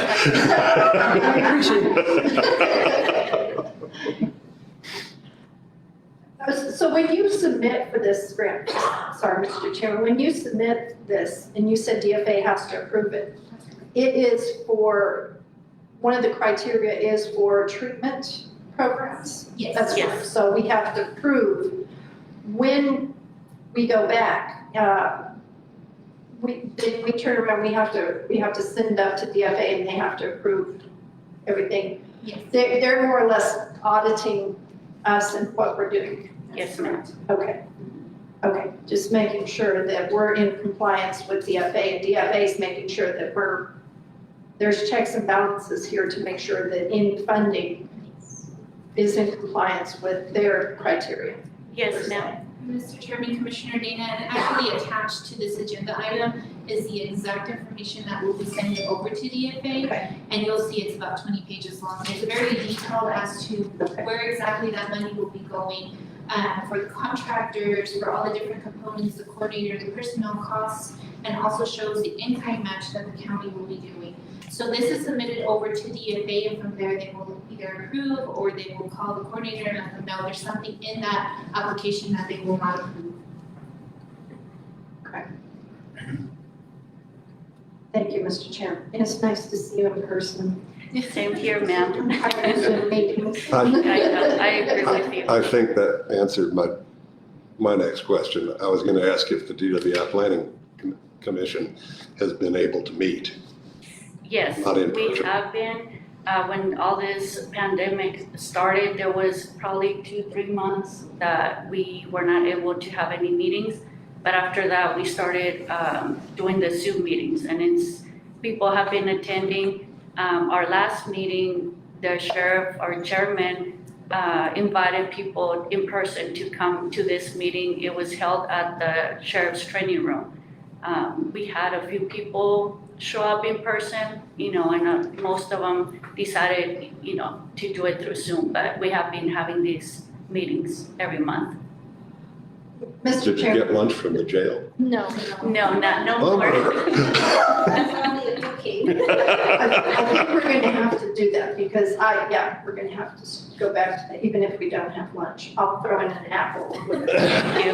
But I think a lot of stuff is being lost in translation, especially Ally, when you went over the budget, because there were some questions afterwards. And I had a hard time hearing the people that were in the training room. They were talking, but we couldn't hear those of us that were on the Zoom meeting.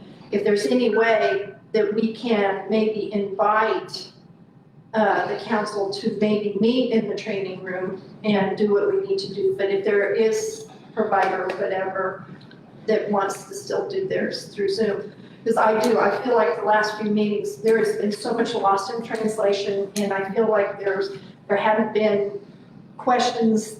There's been questions out there, I think, but we haven't been able to, Zoom meetings it's so hard to hear and to communicate because of the delay or whatever. So if we could at least maybe get back to meeting in person, and then if someone wants to be on Zoom, I'm sure our IT person will help us with that. So, because I just feel like there's so much loss when we're doing the Zoom meetings. And Yes, ma'am. it's so important right now because we're starting to get the schools back going. So we need to make sure that what we're doing in the schools and the funding, I'm afraid that we're gonna start losing funding if we're not proving to DFA and to the governor that we're using these funds the way we're supposed to be using the funds. And everything's kind of been halted right now. So I would really like to see if we can't get back to maybe meeting in person or something. This is crucial, and I'm just afraid we're gonna start losing funding if we don't start getting together and being able to ask the providers the questions that need to be asked, and having the providers tell us what are you using these funds for, instead of, well, we haven't, because that's what I'm hearing. We haven't been able to get into the schools, we haven't been able to get into the jail, we haven't been able to do the programs that we have. Okay, so is that funding sitting there, or are we using it, or are we trying to be creative and think outside the box to use these funds? And kind of go a different direction, because I'm really, really worried that this governor needs money. She is going to have to find money, and if we're not doing what we need to be doing with these funds, I'm afraid it's going to be pulled. And here we go, yeah. Mr. Chairman, Commissioner Dana, yes, I agree. And the providers currently are trying to find different venues and different ways to reach out to the youth. Currently for those events, for example, like the every 15 minutes or the project graduation, of course, it's not going to happen this year with probably our graduation happening. However, they're trying to find different ways. Currently, right now, we have a geofencing advertisement, which is an advertisement where youths, when they're on their games or they're watching any kind of video, it pops up this picture, and I think Ellie has a poster of the way that it looks. And so if the youth is, they click on this advertisement, it'll take them to the Above the Influence website. And from there, they can do more reading, or it'll have different things that capture that attention for the youth to read articles. So that's currently what is being done right now. There's also talk about maybe doing some sort of advertisement, like on the city buses. We know Ellie right now is coordinating with Diane Taylor about the advertisement and all that. They're trying to be creative, like you mentioned, on trying to figure out how to reach those youths. I know the youth centers as well have been trying hard to also, they still have some activity going on. Every month they provide that activity to Ellie, and that is what she submits over to DFA. So they are aware of everything that all of our providers are trying to do to reach those youth. Good, because we're hearing drug abuse is on the rise, child abuse is on the rise,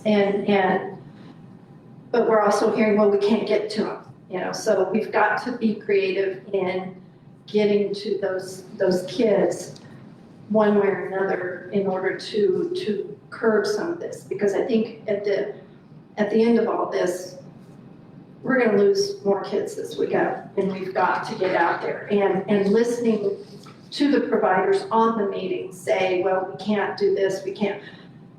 It's time to say we can, and this is how we're gonna do it. It's time to move forward.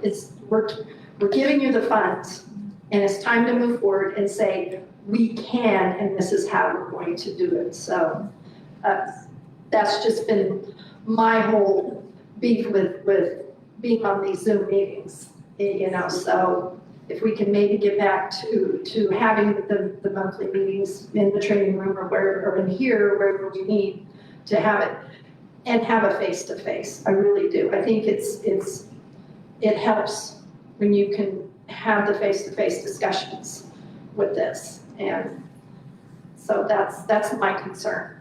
Thank you. Yes, ma'am. Mr. Chairman, Commissioner Dana, I just want to add something. As I've been going through the training, I've been in this new position for a little bit over a month. One of the things that I've learned from Lucia is that you don't give the money back to the state, so we're going to try everything we can to use this fund. So, I have, I'm so blessed that Lucia is still here, teaching me, everything that has to do with this job, so. Yes. Like I said, it's nice to see you in person. Thank you. I'm done with Same the here. Zoom meetings. I want to have discussions in person so we can And lunch. move forward. And lunch. Yes. Probably can't do that, so I'll bring it out. Yeah. And our sheriff is more than willing to start doing that as Yeah. well, since we started last month, so. Good. I think it'll work out better. I really do. Yes, ma'am. Because I think we need to have the discussions. We're in February. We're starting March. The kids are going back to school.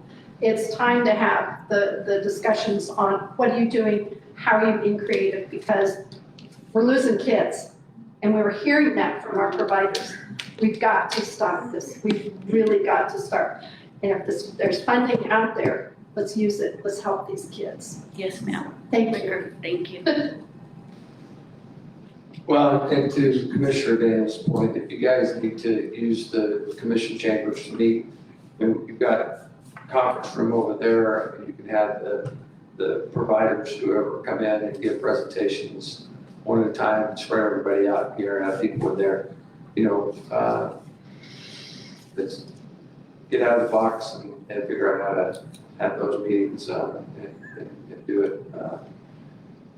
And get headed in the right direction, so. Thank you. Thank you. Commissioners, any other questions or what's your pleasure? Mr. Chairman, I recommend approval of resolution R-21-008, approval of the DWI grant and distribution application for the year 2022. Second, Mr. Chairman. I have a motion by Commissioner Bilberry and a second by Commissioner Dana to approve agenda item 4, resolution R-21-008, which is the approval of DWI grant and distribution application for the year 2022. Any other questions or discussion? Seeing none, all those in favor say aye. Aye. Any opposed, same sign. Passes unanimously. All right. Thank you. Agenda item 6. Mr. Chairman, Commissioners, agenda item number 6 is a resolution R-21010. It's requesting New Mexico State Legislature and the Governor's Office to review the rule change enacted by the New Mexico Retiree Healthcare Association. This rule change affects county employees who retire on or after July 1st, 2021, who are not 55 years of age. Those employees would be required to work additional years in order to receive their maximum subsidy on health insurance benefits through New Mexico Retiree Healthcare Association. This rule change could result in a large number of employees elected to retire before July 1st, 2021. Staff recommends approval of the resolution. Commissioners, any questions about this resolution? I'll go ahead and take a moment just to go ahead and read it. So, Resolution R-21-010 is a resolution requesting that the New Mexico State Legislature and Governor's Office review the rule change enacted by the New Mexico Retiree Healthcare Association. Whereas the New Mexico Retiree Healthcare Association, NMRHCA, has previously adopted their own rule change establishing a new minimum age requirement of 55 to receive the subsidy and increasing the number of years required in order for members to receive maximum subsidy. NMRHCA's contribution towards your monthly health care premiums after retirement, which is to be effective July 31st, 2021. And whereas the NMRHCA rule change does not apply to current employees who will be over the age of 55 or who are 55 years old as of July 1, 2021. And whereas said rule change now mandates that in order to receive the subsidy on employees' premium who is under the age of 55, other than the Sheriff's Office employees covered by law enforcement, PERA, the employee's retirement date must be prior to July 1, 2021. And whereas said rule change may result in a large number of employees electing to retire before July 1, 2021. And whereas those county employees who retire on or after July 1, 2021 will be required to work additional years in order to receive their maximum subsidy and will be subject to all the other changes made by the NMRHCA other than the Sheriff's Office employees covered by law enforcement bureau who are not subject to the rule change. Now, therefore, the Board of Commissioners of Chavez County hereby request that the New Mexico State Legislature, together with the New Mexico Governor's Office, review the rule change made by the New Mexico Retiree Healthcare Association, establishing a new minimum age requirement of 55 to receive the subsidy and increasing the number of years required in order for members to receive maximum subsidy and the effect it will have on New Mexico government entities such as Chavez County. Be it further resolved that the Board of Commissioners of Chavez County request that the New Mexico Governor's Office and the New Mexico State Legislature take action to delay the implementation date for the rule change adopted by NMRHCA and delay the same to allow additional consideration from all state governmental employers done this 18th day of February 2021. Commissioners, any questions or discussion about this resolution? Mr. Chairman, Commissioner Zell.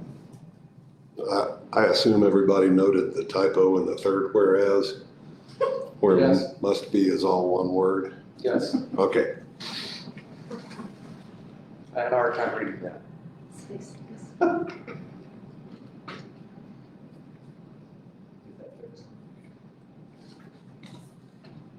Questions, discussion, what's your pleasure? As Commissioner Corn would say.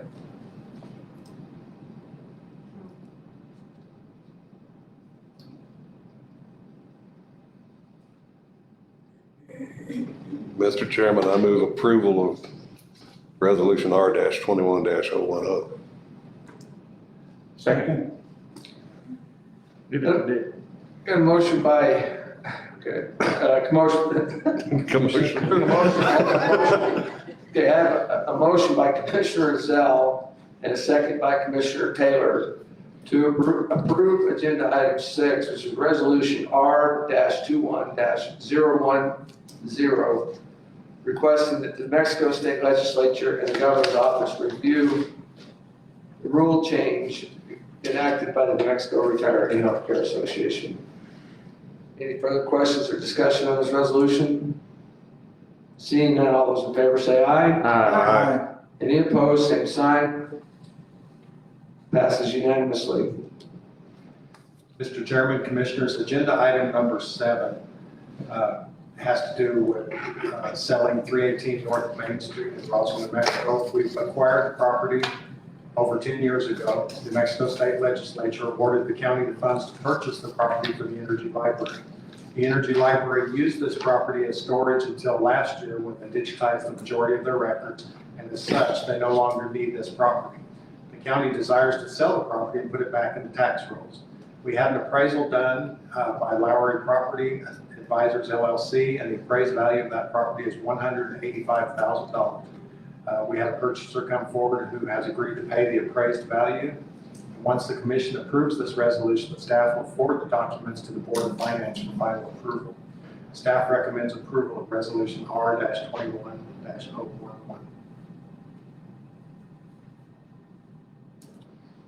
Commissioners, any discussion on this? I'm not reading this one.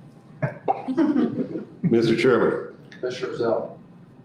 I know we discussed all of the hoops we have to jump through in order to do this. The fact that a single purchaser has agreed to pay the appraised value, don't we still have to market it conventionally in case there's someone out there that wants to pay more than the appraised value? Mr. Chairman, you can do a private sale. Commissioner, you can do a private sale on this if you so desire. You're just going to have at least the appraised value. We did a private sale on the property over in St. Mary's complex to I Associates.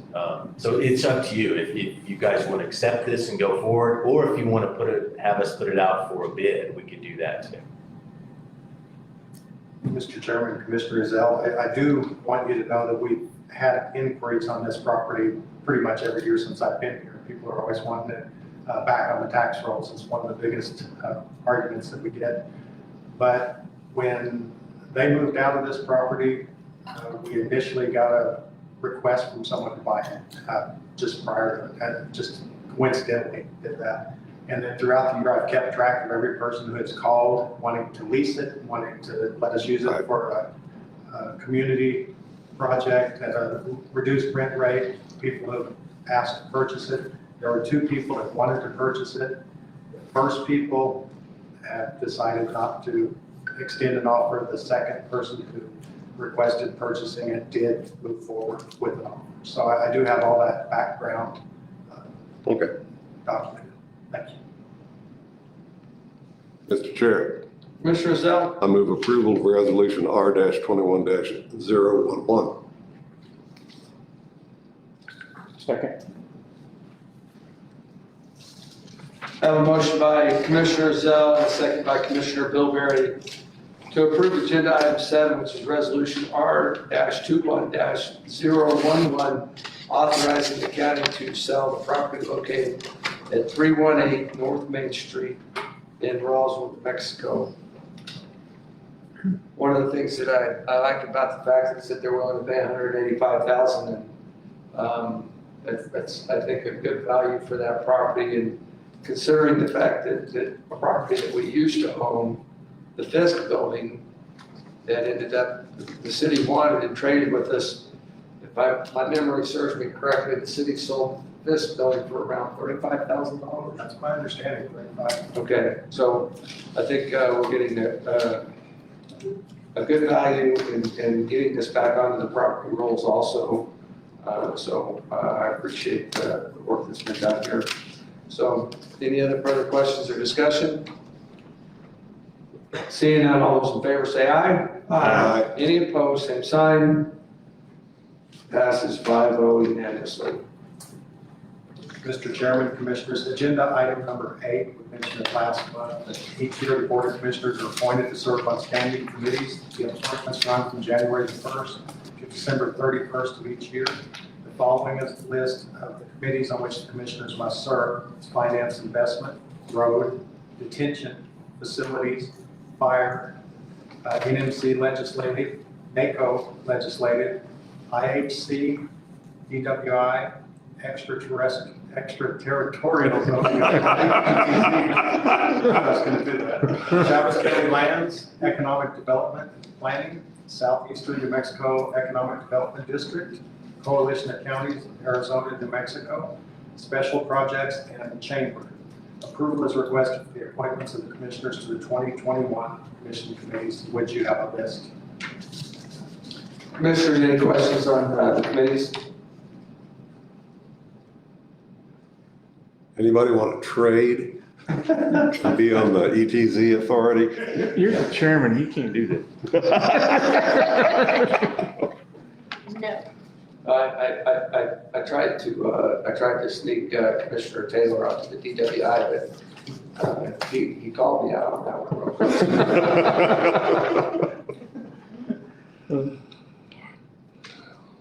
Mr. Chairman, Commissioner I Miller. recommend approval of the 2021 commission committee appointments, Second, Mr. Chairman, with no changes, no matter what. no matter what. We have a motion by Commissioner Bilberry and a second from Commissioner Dana with absolutely no changes to agenda item 8, the 2021 commission committee appointments. Any further questions or discussion? Seeing none, all those in favor say aye. Aye. Any opposed, same sign. Aye.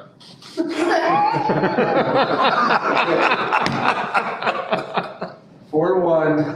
That's My. Please note that, Mr. Chairman, how many committees will keep me on next year? Okay. Mr. Chairman, Commissioners, agenda item number 9 is for the 2021 Chaves County Road Hearing application and appointment of freeholders. The application deadline for the 2021 Chaves County Road hearings has passed and no additional applications will be accepted.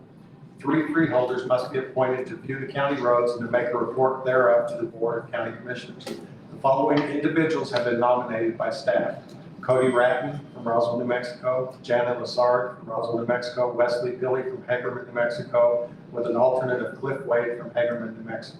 Staff recommends approval.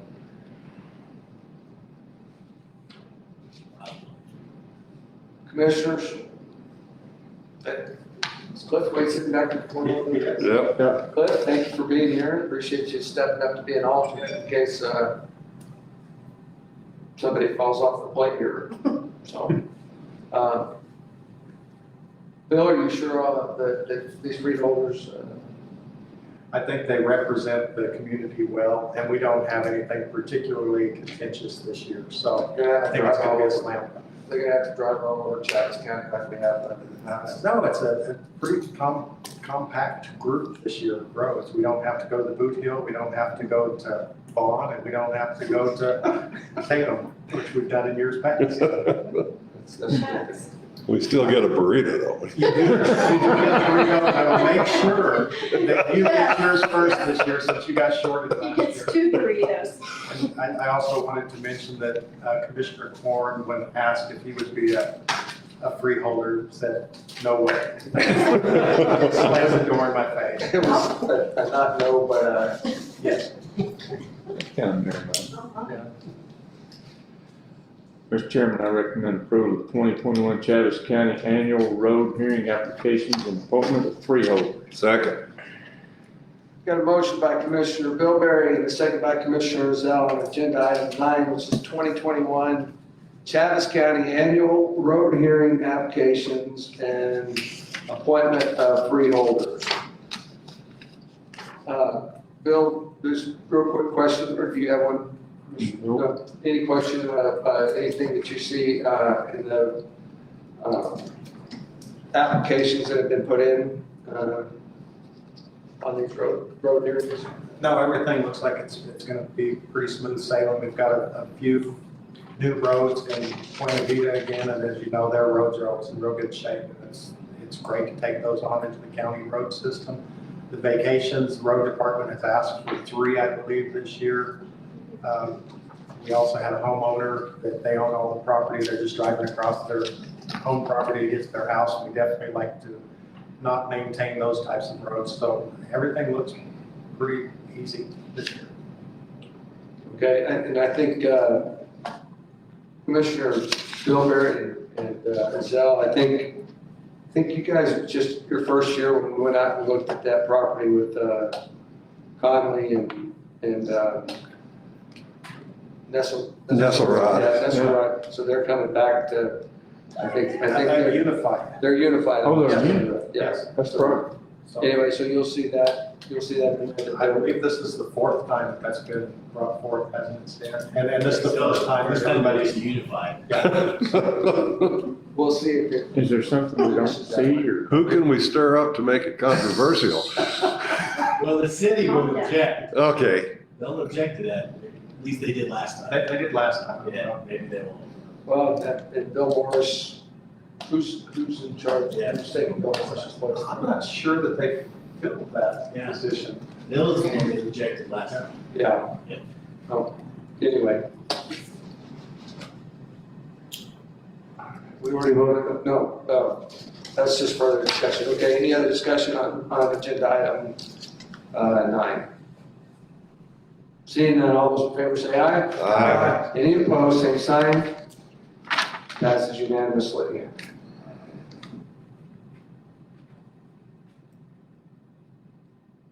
Are you in charge of this one? I am. Good. Today. The chairman, huh? Did you spray your microphone? Before, yes. Commissioners, Chairman, or backwards, but you get it. I'm here today on behalf of the Chaves County Volunteer Fire Department. They're requesting your approval for their annual Public Employee Retirement Reports, PARA. These reports are submitted annually to PARA to allow the volunteer firefighters retirement credit for their year of service. Staff recommends approval.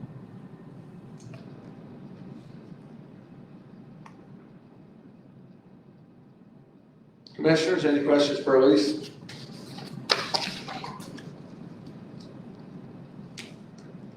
Mr. Chairman, Commissioner Bilberry. in item number 10, approval of 2020 PERA annual reports for the Chaves County Volunteer Fire Departments, I recommend approval. Second, Mr. Chairman. Got a motion by Commissioner Bilberry and a second by Commissioner Dana to approve agenda item 10, which is approving the 2020 PERA annual reports for the Chaves County Volunteer Fire Departments.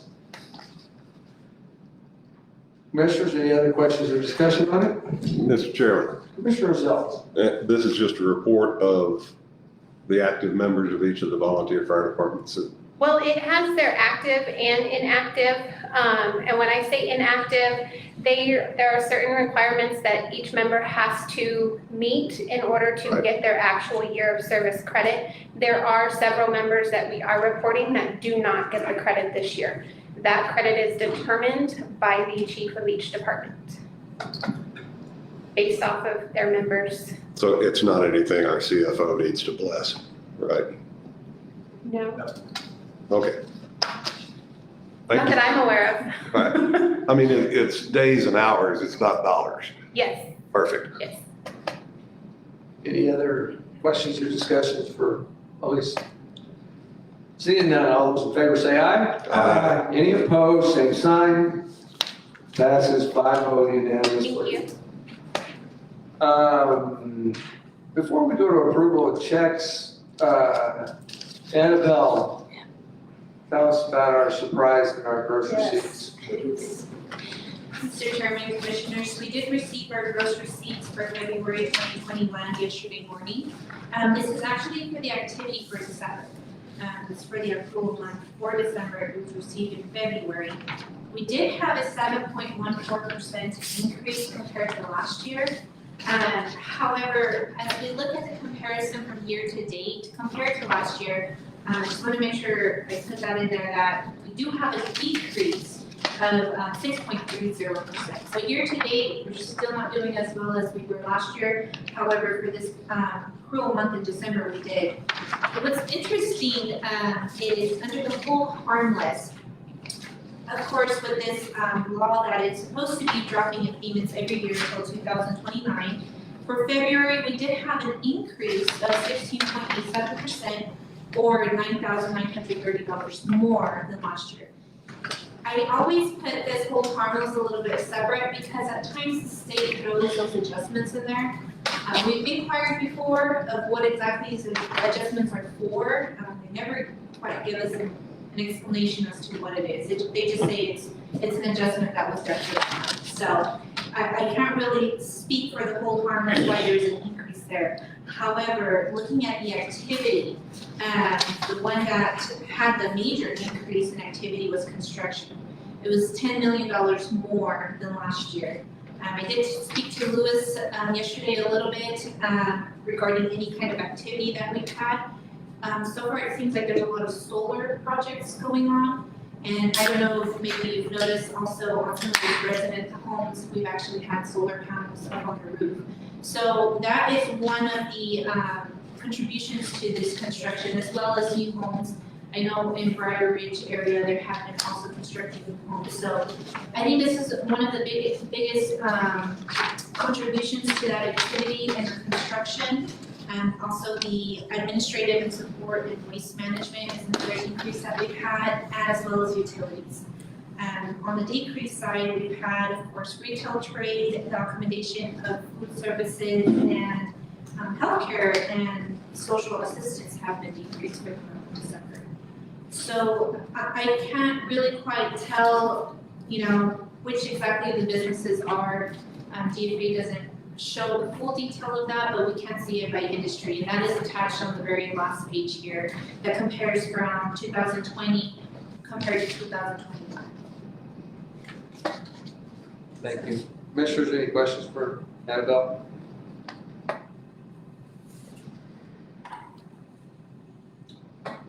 Thank you. Okay, Thank you for the report. All right, who's gonna spend some money? Who's gonna spend some money today? Come on, Commissioner Darrow. Are you gonna make me? Yeah. Okay. Since I'm not doing any retail, I'll spend money this way. Mr. Chairman, I move that we approve checks in the amount of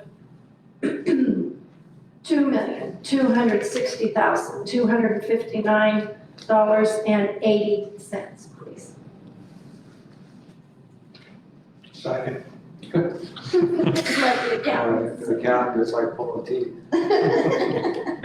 Got a motion by Commissioner Dana and a second by Commissioner Taylor to approve the checks to the amount of $2,260,259.80. Any questions or discussion? Seeing none, all those in favor say aye. Aye. Any opposed, same sign. Passes 5-0 unanimously. Approval of reports. Mr. Chairman, I recommend approval of reports. Second. Motion by Commissioner Bilberry and a second by Commissioner Ezell to approve the reports. Any questions or discussion on the reports? Seeing none, all those in favor say aye. Aye. Any opposed, same sign. Passes unanimously. All right. Come to our unscheduled communications, limited to 3 minutes per visitor and shall not exceed a total of 15 minutes. No formal action be taken by the commission.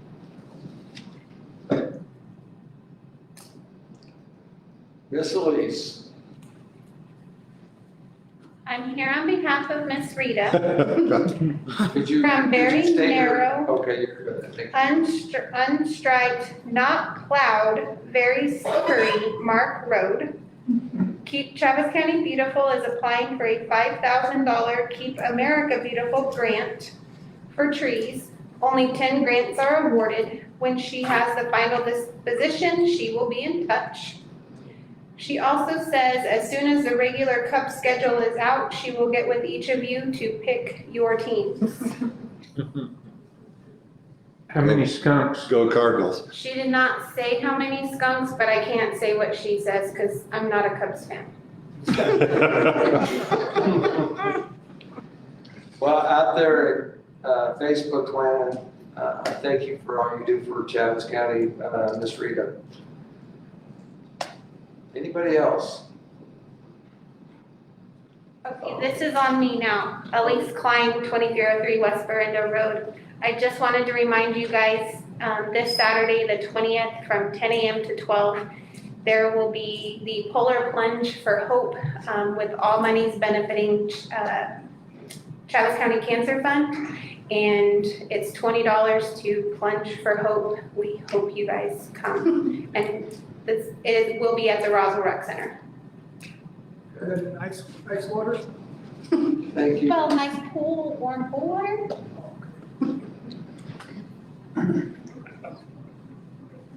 Louis. Louis Adamio, 1301 Hall Drive.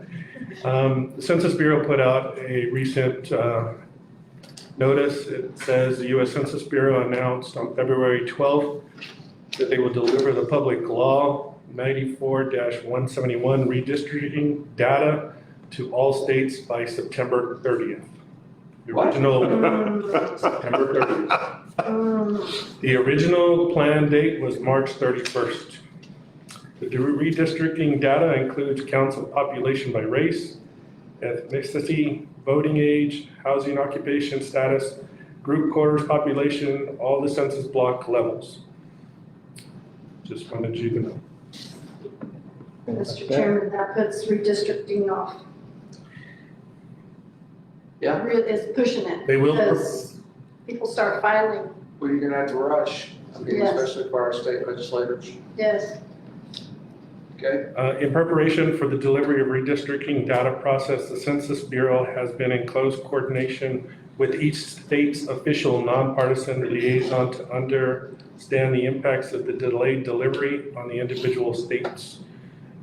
I believe they're going to be sending out in the next few weeks rough data, block data that we're able to look at and begin to prioritize and understand what the redistricting will look like. But the official data won't be released till September 30th, by September 30th, I should say. Do you think with that information you'll be able to glean some kind of an idea?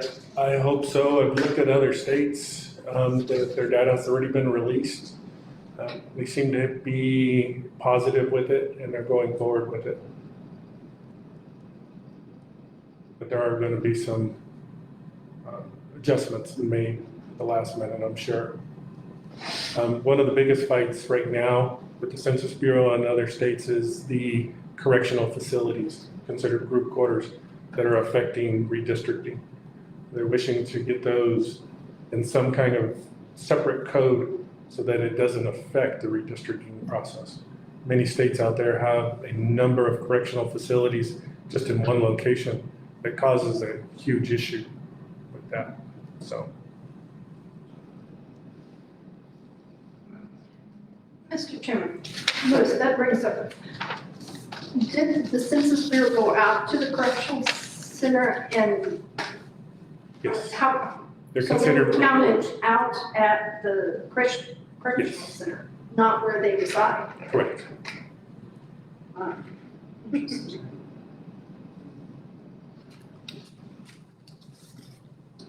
It's where you are on a specific date. That's how we got the folks from the circus.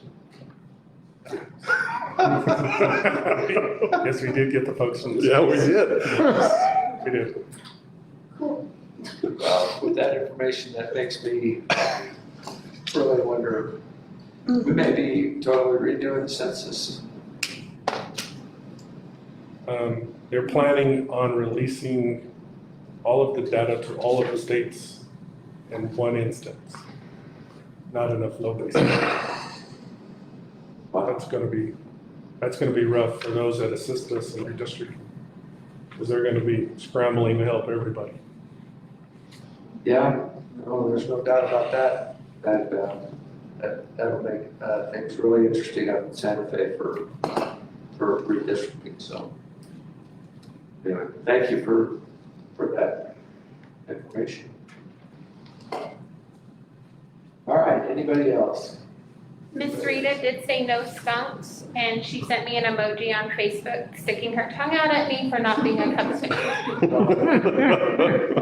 Over 3 minutes, we're up. Anyway, going once, twice. All right. Bill, our new official county manager. Officially speaking as the county manager, this is different. I want to thank all the commissioners. Have you signed the contract? Not yet. I'm ready. I want to thank all the commissioners in the community and previous county managers, including Stan, for their trust in me and supporting me for the job as county manager. Of course, like I've said it in the past, Stan didn't withhold any information. He taught me well, I believe, what I needed to know, and our staff is great. I mean, the county manager's job is easy when you have such a good staff, so I want to thank them for that. Wanted to bring y'all up to speed on, we had a water leak at Juvie. I believe it sprung on Tuesday, and of course, there's nothing in Juvie, and we found out when the heating system in the courthouse quit because it was draining the boilers as it was leaking. And so yesterday, it's all hands on deck trying to get the water leak fixed, the boilers filled back up, and a heating system that uses boilers, of course, there's air pockets. The more you fill it up, the more air is in there, you have to tighten or release the air, and it just gets compressed in there. And of course, air moves to the top. And so they do have heat there, but it's not very efficient, not very good. It's going to take us probably several days to get all the air bubbles out. And unfortunately, the judges' chambers are on the second floor.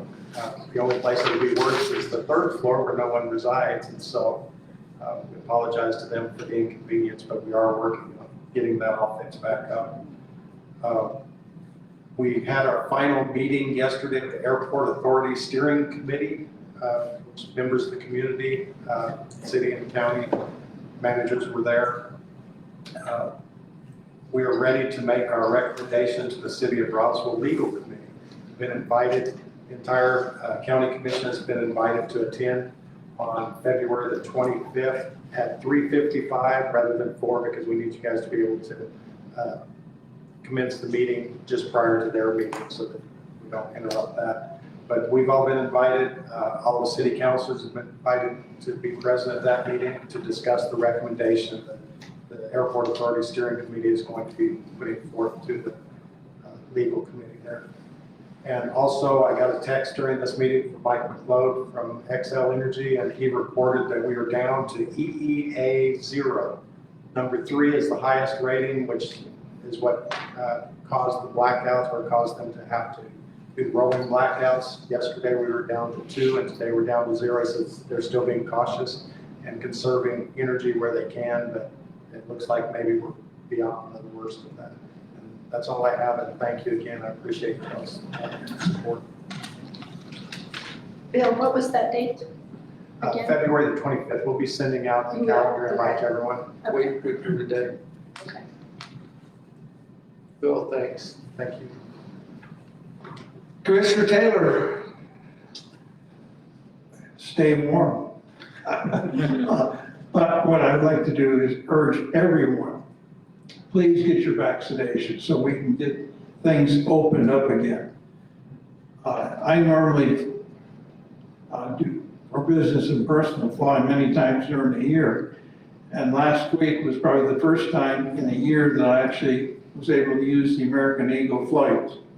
The sad thing is the flights are not that many people on them. We need to get the ridership up so we don't lose any flights. I found it very safe traveling in the airports in Dallas and in Tyler or on they went. all the precautions were being taken, so I think it's very safe to get back on airplanes. And we just need to do that. The other thing is that we still need to talk to our legislators, and there's still, the oil industry's got a big target on its back. A bright person up in Albuquerque decided that, gee, we should pass a law to suspend fracking on state leases for 4 years. None of this helps us. We need to keep the oil and petroleum industry open. And so I urge you to contact your legislators to fight any other legislation coming down like that. Thank you, Commissioner Taylor. Commissioner Dana? Thank you, Mr. Chairman. Now that you said that about the courthouse, that makes my plumbing issues really small. But cold weather, I tell you, it's been a challenge to keep everybody, I saw the rolling blackouts, people were kind of uneasy about that, but they were kind of limited. I went around and unplugged all sorts of stuff that I didn't need, because if we did have a rolling blackout, my husband always said those surges are really going to do a number on all our electronics and everything. So I was unplugging stuff, but had my doggies and kitties in the house, so they were warm. But it has been a challenge. We had everybody kind of on standby. Thank you for the road department. I appreciate them being on standby just in case, because it's important for our law enforcement and our first responders to be able to get to a situation if they need to, because of the snow and the ice and everything. So, but it's good news. American Airlines, hopefully, reinstating the Phoenix flight. I am going home and booking my flight to Phoenix so I can go see my kids. I haven't seen them since Thanksgiving of last year, so I need to see my kids and my grandkids. So I'll be booking my flight. If I get the call saying we're going to have to reroute you, that's okay. Just get me to Phoenix one way or another. So that's good news. And like I said, things are starting to kind of pick up. So hopefully we can start going back to semi-normal and then hopefully get to normal. So with that, Mr. Chairman, thank you, Mr. Chairman. Thank you, Commissioner D. Commissioner Zell? Thank you, Mr. Chairman. I want to congratulate Annabelle and the rest of the Finance Department again for a findings-free budget and an excellence award. That's just outstanding. So thank you all so much. Having been on the Facilities Committee in the past, I know how little they do. So I think that the newly appointed members of the Facilities Committee should go home and get their toolboxes and get their asses to the juvie center and go to work.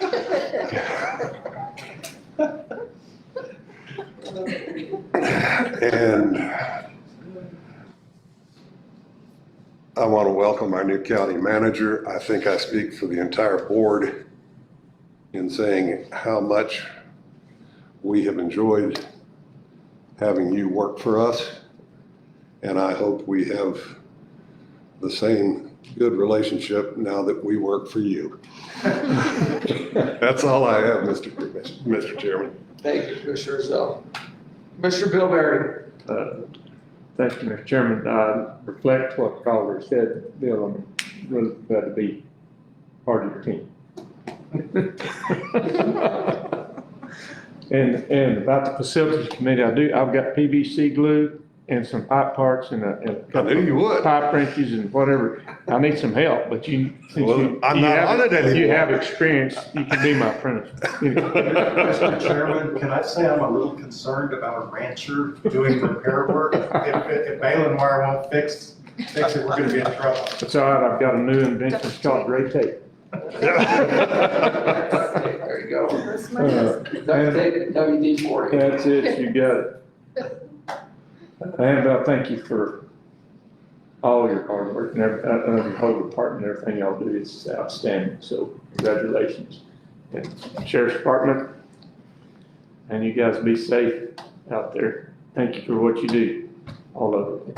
And Angelo, thank you for helping me get my stuff all done here. So anyway, appreciate everybody's hard work in these tumultuous times that we have. I'm proud to serve with all of you guys and everything that we do, and looking forward to moving forward in 21. Thank you, Commissioner Bilberry.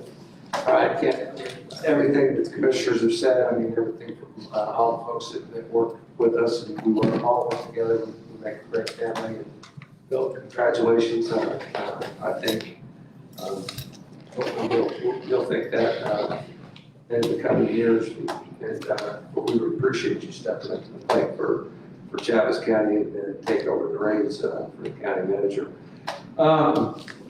Couple things I know, Mike McLeod, XL, I know he's got his hands full. I know there's a lot of people that are upset with him and everything, but you know, unfortunately, a lot of this is done by our legislature up in Santa Fe. I mean, when you start forcing all the coal-fired plants to shut down, and you start pushing everything to these solar panels, windmills, wind farms and everything. And it's not just happening here, it's happening across the country.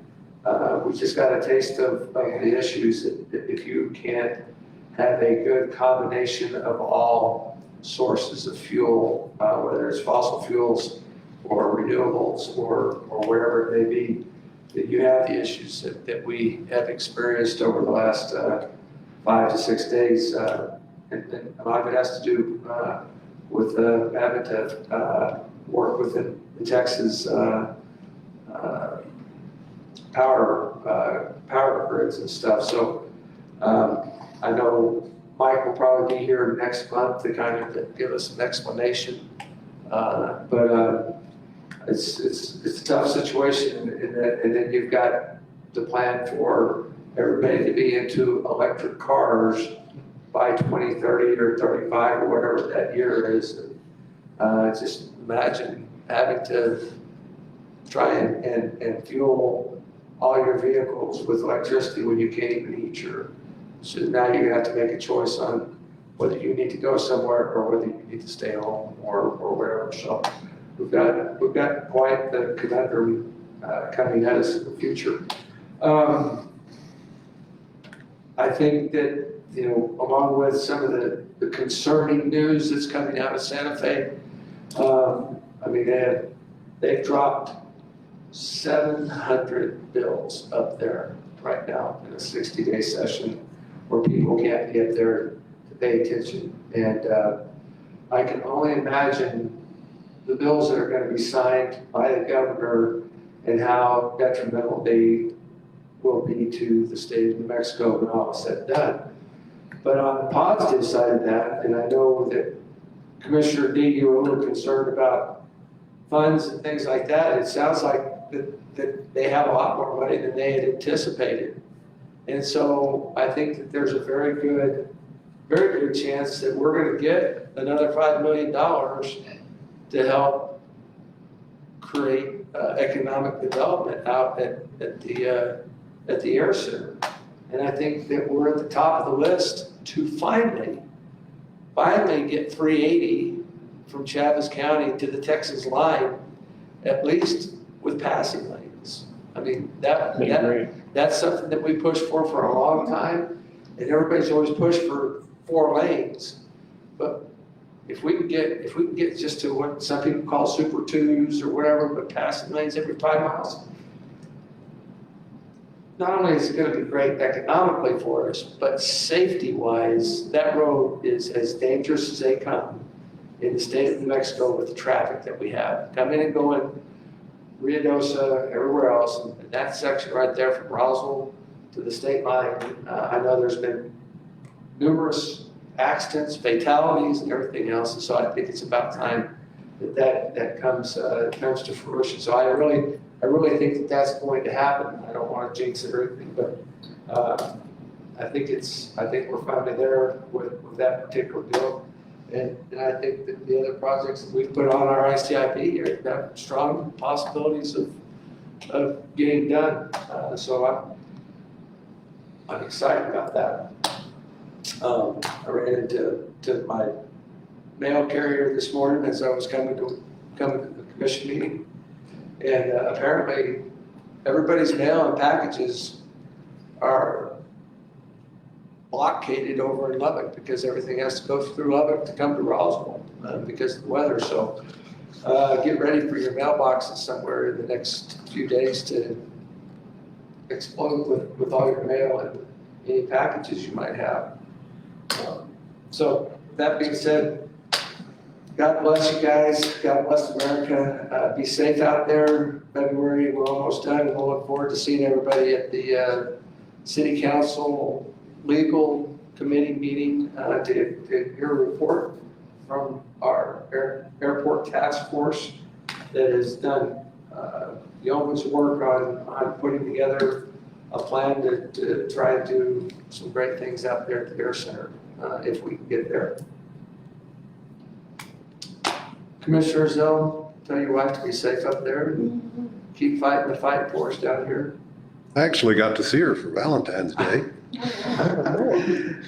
The important part for her was she got to see her dogs. All right, with that being said, thank you guys, appreciate everybody, be safe out there, and we are going to go sign checks and. Okay. I'm excited to come. Oh, yeah. I need. We're gonna hold Bill's arm behind his back and make him sign a contract. Alfredo, I'm sorry, I thought it was wrong. No, it's all good, don't worry. Oh, Next time it'll be well, you. I was gonna tease Annabelle a little bit, call her Annabelle. Annabelle.